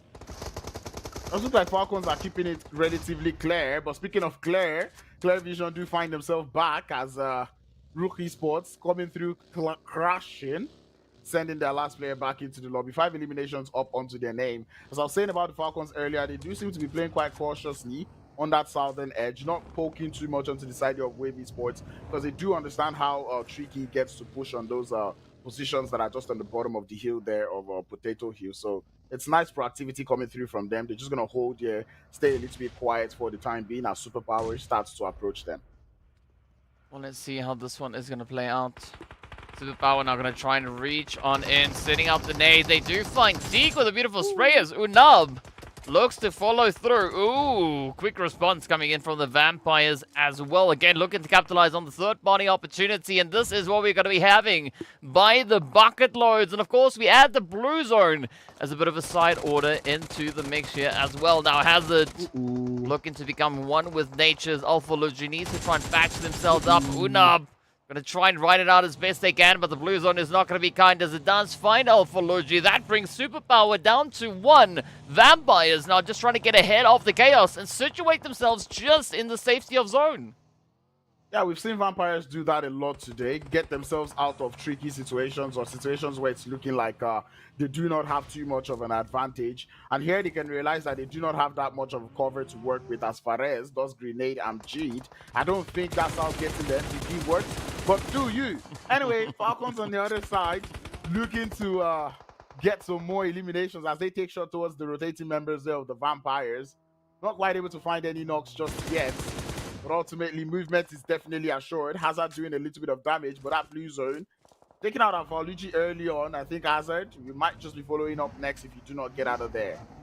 Ooh, alright. AXA showing us a slightly different point of view, as they seem to be a little bit too tall for this vehicle. But either which way, I also see it seems to be like there was a magnet activated on towards the southeastern side, right? Because, I mean, sure, we've already had the Falcons and the Vampires in hand here, but we can see Smash just creeping a little bit closer. RUKH Esports trying to clear up the entirety of this eastern side, and the World of Battle also just holding barely within the zone.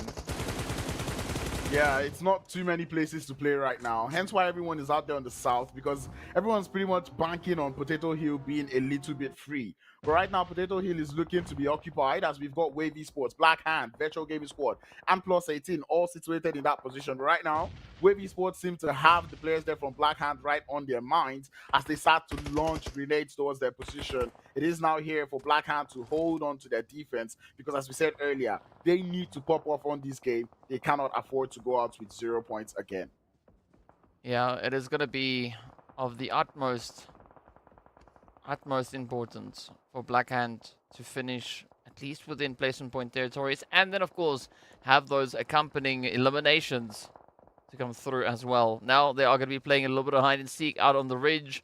Not the most favorable spot, especially seeing that Potato Hill's on the southern side of the zone and all the other teams are predominantly towards the north, right? We still have Virtual and Plus that are going to be pushing through on this western side. Falcons and the rest of Wave pushing through on the eastern front. So, Hand, well, this is quite the tough spot to be in. Now, XENON looks to roll on in. Oh, just turning shy there of Hulk. That could have been yet another knockdown. Man, looking for a knockdown in a burning vehicle, that is quite interesting. And I see RUKH Esports having Default and Eugene up here on the most elimination. Looking at them right now, they've got about 7 eliminations. And with that elimination feed looking to dance again, it looks like they're increasing it by the minute. But ultimately, grenades coming in through as Fares is looking for a knock onto the side there of +18. XENON comes in for a drive-by but gets uprooted. And that's one down for the side there of +18. And I don't think they'll be getting into vehicles to move anything close towards the side there of Virtual Gaming Squad. Yeah, instead it's going to be Tome opting for a little bit more of an eastern reposition. Now Falcons and RUKH Esports going to be looking to settle their differences out in the edge of the zone. As, well, the Falcons try to climb their way back in. RUKH already sitting on 11. The World of Battle going out in 13th with 3 elims. But this is the kind of contention that we want to see. RUKH Esports now just sparking a bit of excitement as they do look to step it up. Default is down. Porsche now going to try and defend. Not quite sure whether or not they're going to be able to get the res in. Well, the answer is no, as the molly does end it there for Default. Porsche now about to get pushed as the Falcons are primed and ready to roll. One play is all they need to end the run here for RUKH. Yep, and the third party might just come through. But Falcons, they do hold quite the position there. It's currently a 2v1, but with that grenade coming through, it's going to send the players there from RUKH Esports back into the lobby. But 11 eliminations for RUKH Esports. I think they did more than enough going into this game. Maybe not more than enough, but, you know, they did enough to just stop so many teams right now. 11? That is a lot. I mean, they packed a punch, they packed lunch, they packed everything they could fit in their bag into this game. So very phenomenal performance coming through on their end.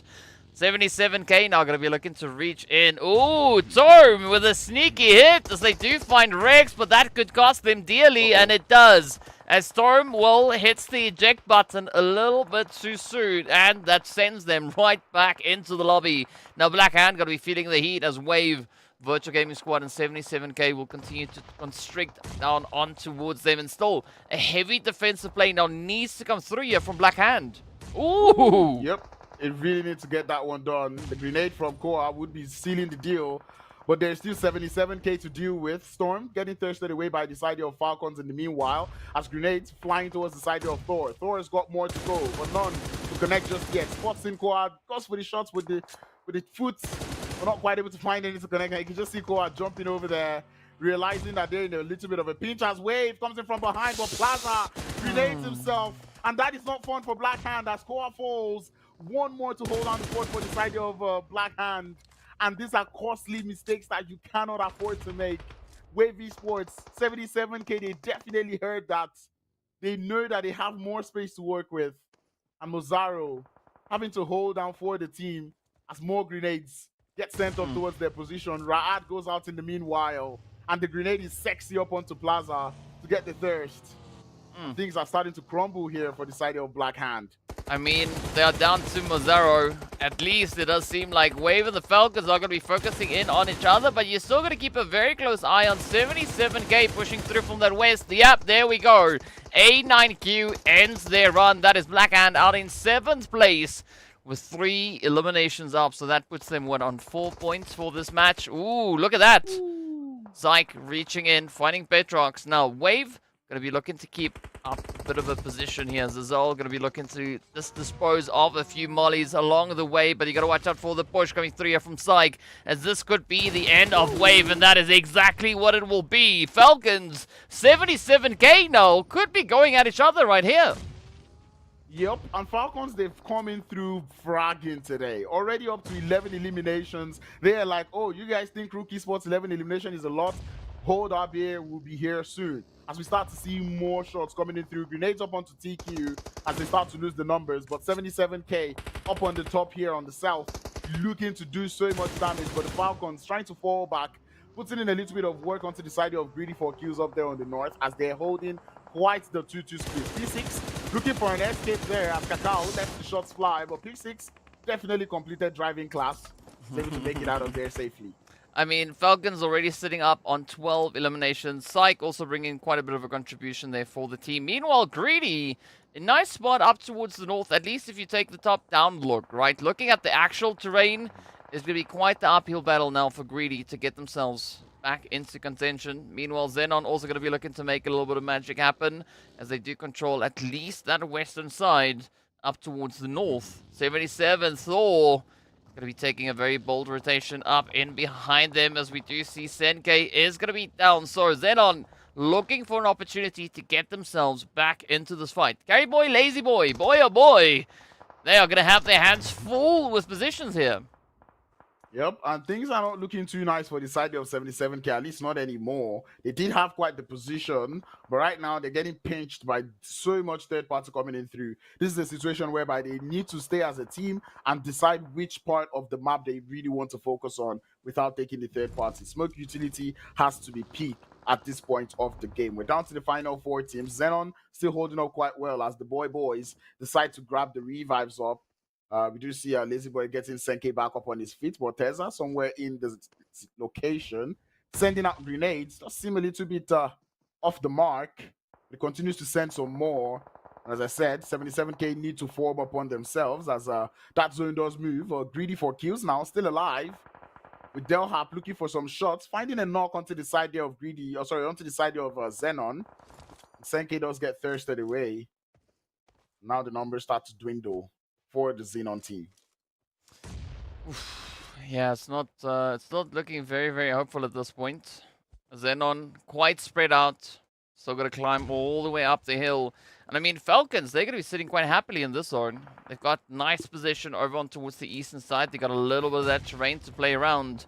But the main focus is going to be on 77 and XENON to see who's going to be the one allowed to rotate up from this western edge. And I'm afraid, I'm not quite convinced that XENON are going to be able to get through this. They are just so exposed. Yep, so exposed. They do not have any more smokes in the backpacks. It's a very, very tough rotation for them to make. And I'm not really seeing too many smokes across the board. So I'm guessing that not all the teams have that many smokes to use. You know, they're so exposed. Lazy Boy is going to get spotted in a matter of moments now. And XENON, as much as I would love to see them do better, I just cannot really fault them. They're not in the best of positions right now as we start to see some shots coming in through. Lazy Boy having to loot this crate, and can he find anything? It's not looking like it for the time being. And 77k, they're just working with that high ground. They're working with the terrain advantage. Not like they have too much cover to work with, but they're just working with that terrain advantage. And GREEDYFORKILLS find yet another player there from the XENON team. Scary Boy would be the last player left for the team, and indeed will get spotted by Delhap. That man has absolutely been a menace today.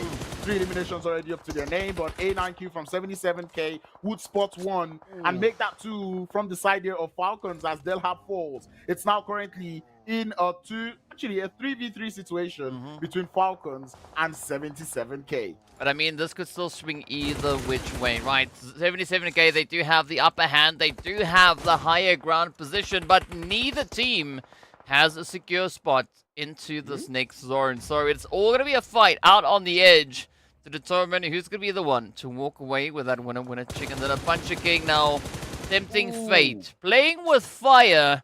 As you can see, a quick play coming on towards Cacao, so that is going to be looking to just try and even the odds here. But Morteza, they do have the luxury of the ridgeline to very comfortably pull off that res. But you can see Falcons, they just sitting here waiting in anticipation to see whether or not 77k are going to allow or maybe make a bit of a mistake in that rotation moving forward. Morteza is going to be the first one to take the double look into play the angle. But that could also be a bit of a bait and switch, right? Trying to pull Axe's Psych and Puncher out in the open. Puncher going up in flames, rather, as the vehicle gets popped. Now it is down to Axe and Psych to see if they can survive the onslaught coming through here from 77k. And so far, things are looking very hopeful for 77. Still looking to capitalize on the position, the angles, the high ground. But now, all they got to do is find the final two, right? Psych. That could be the ticket they need. Oh, Axa trying to get in that res. But, oh, the spray onto Psych. Now it is solely reliant on Axa. Morteza has the off angle to play off of. They've already spotted them out. Axa going to be dipping out in the blue. Are they going to take the knee? Yes, they do. And that is it. 77k get the winner chicken dinner. He definitely knew there that there was nothing that they could do anymore. Sent it into the blue zone to deny the points there from 77k. And I think those are situations where you just know that you've kind of thrown, because I'm going to count that as a throw coming through from the side there of Falcons. They had enough smokes, they had the buildings for cover, but the side of 77k did not have the zone. So all they had to do was wait for them to try to make it into that zone, but unfortunately, that was not what they decided to opt for. But ultimately, 77k grabbed themselves the final chicken dinner of the day. 9 eliminations up on the board. That is wonderful to see. But man, we did see quite the number of eliminations come through in this game. Yeah, we did have quite a strong performance, right? Falcons finishing with quite a plethora of eliminations. We did see the same come through for RUKH Esports, but sadly, RUKH, they got taken out very, very early on in this game. So, yeah, it's one of those things, right? I'll email you a tissue. There we go. You already have one. Never mind. But in the meanwhile, we are going to be prepping ourselves to take a bit of a look at those amazing highlights coming through from this game. And of course, well, that ends us on a pretty good note here. But of course, we still got to take a look and see what the point situation is and everything else in between. So don't go anywhere. We'll be right back after the highlights.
All right. Yes, Grans. Yes.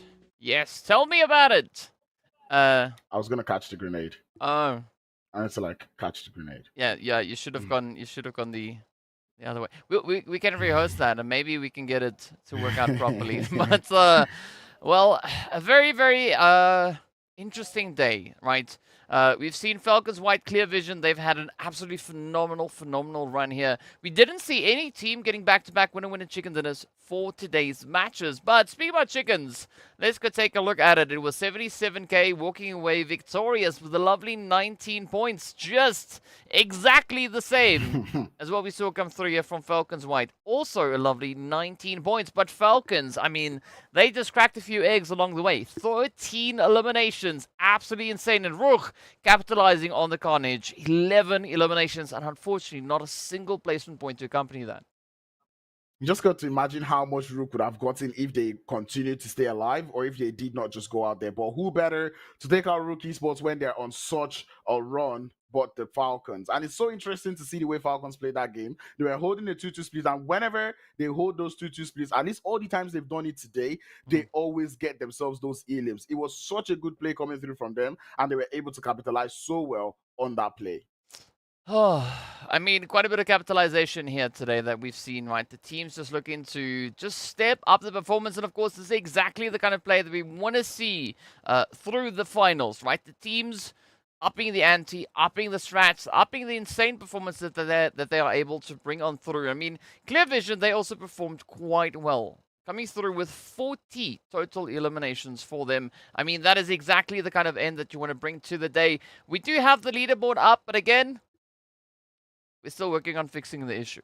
So this gives us a bit of an idea. Of course, the leaderboards will also be posted up on social media, so you can be sure to catch us all the way over on to a little bit of that Instagram as well, right? The post will be up there, so be sure to head in. The links are all down in the description if you're curious. If you don't want to search, just go down. You can click on them, and it'll take you to where you need to go.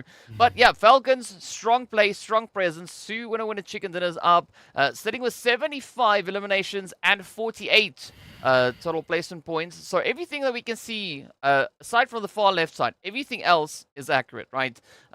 Insane plays though. 61 eliminations coming through for the World of Battle. 62, as we saw there for the side of RUKH Esports. But it's once we head a little bit further down the board, this is where things get interesting because, I mean, look at +18, right? Sitting with 29 eliminations, but only finding ourselves 8 placement points. And this is across 12 matches.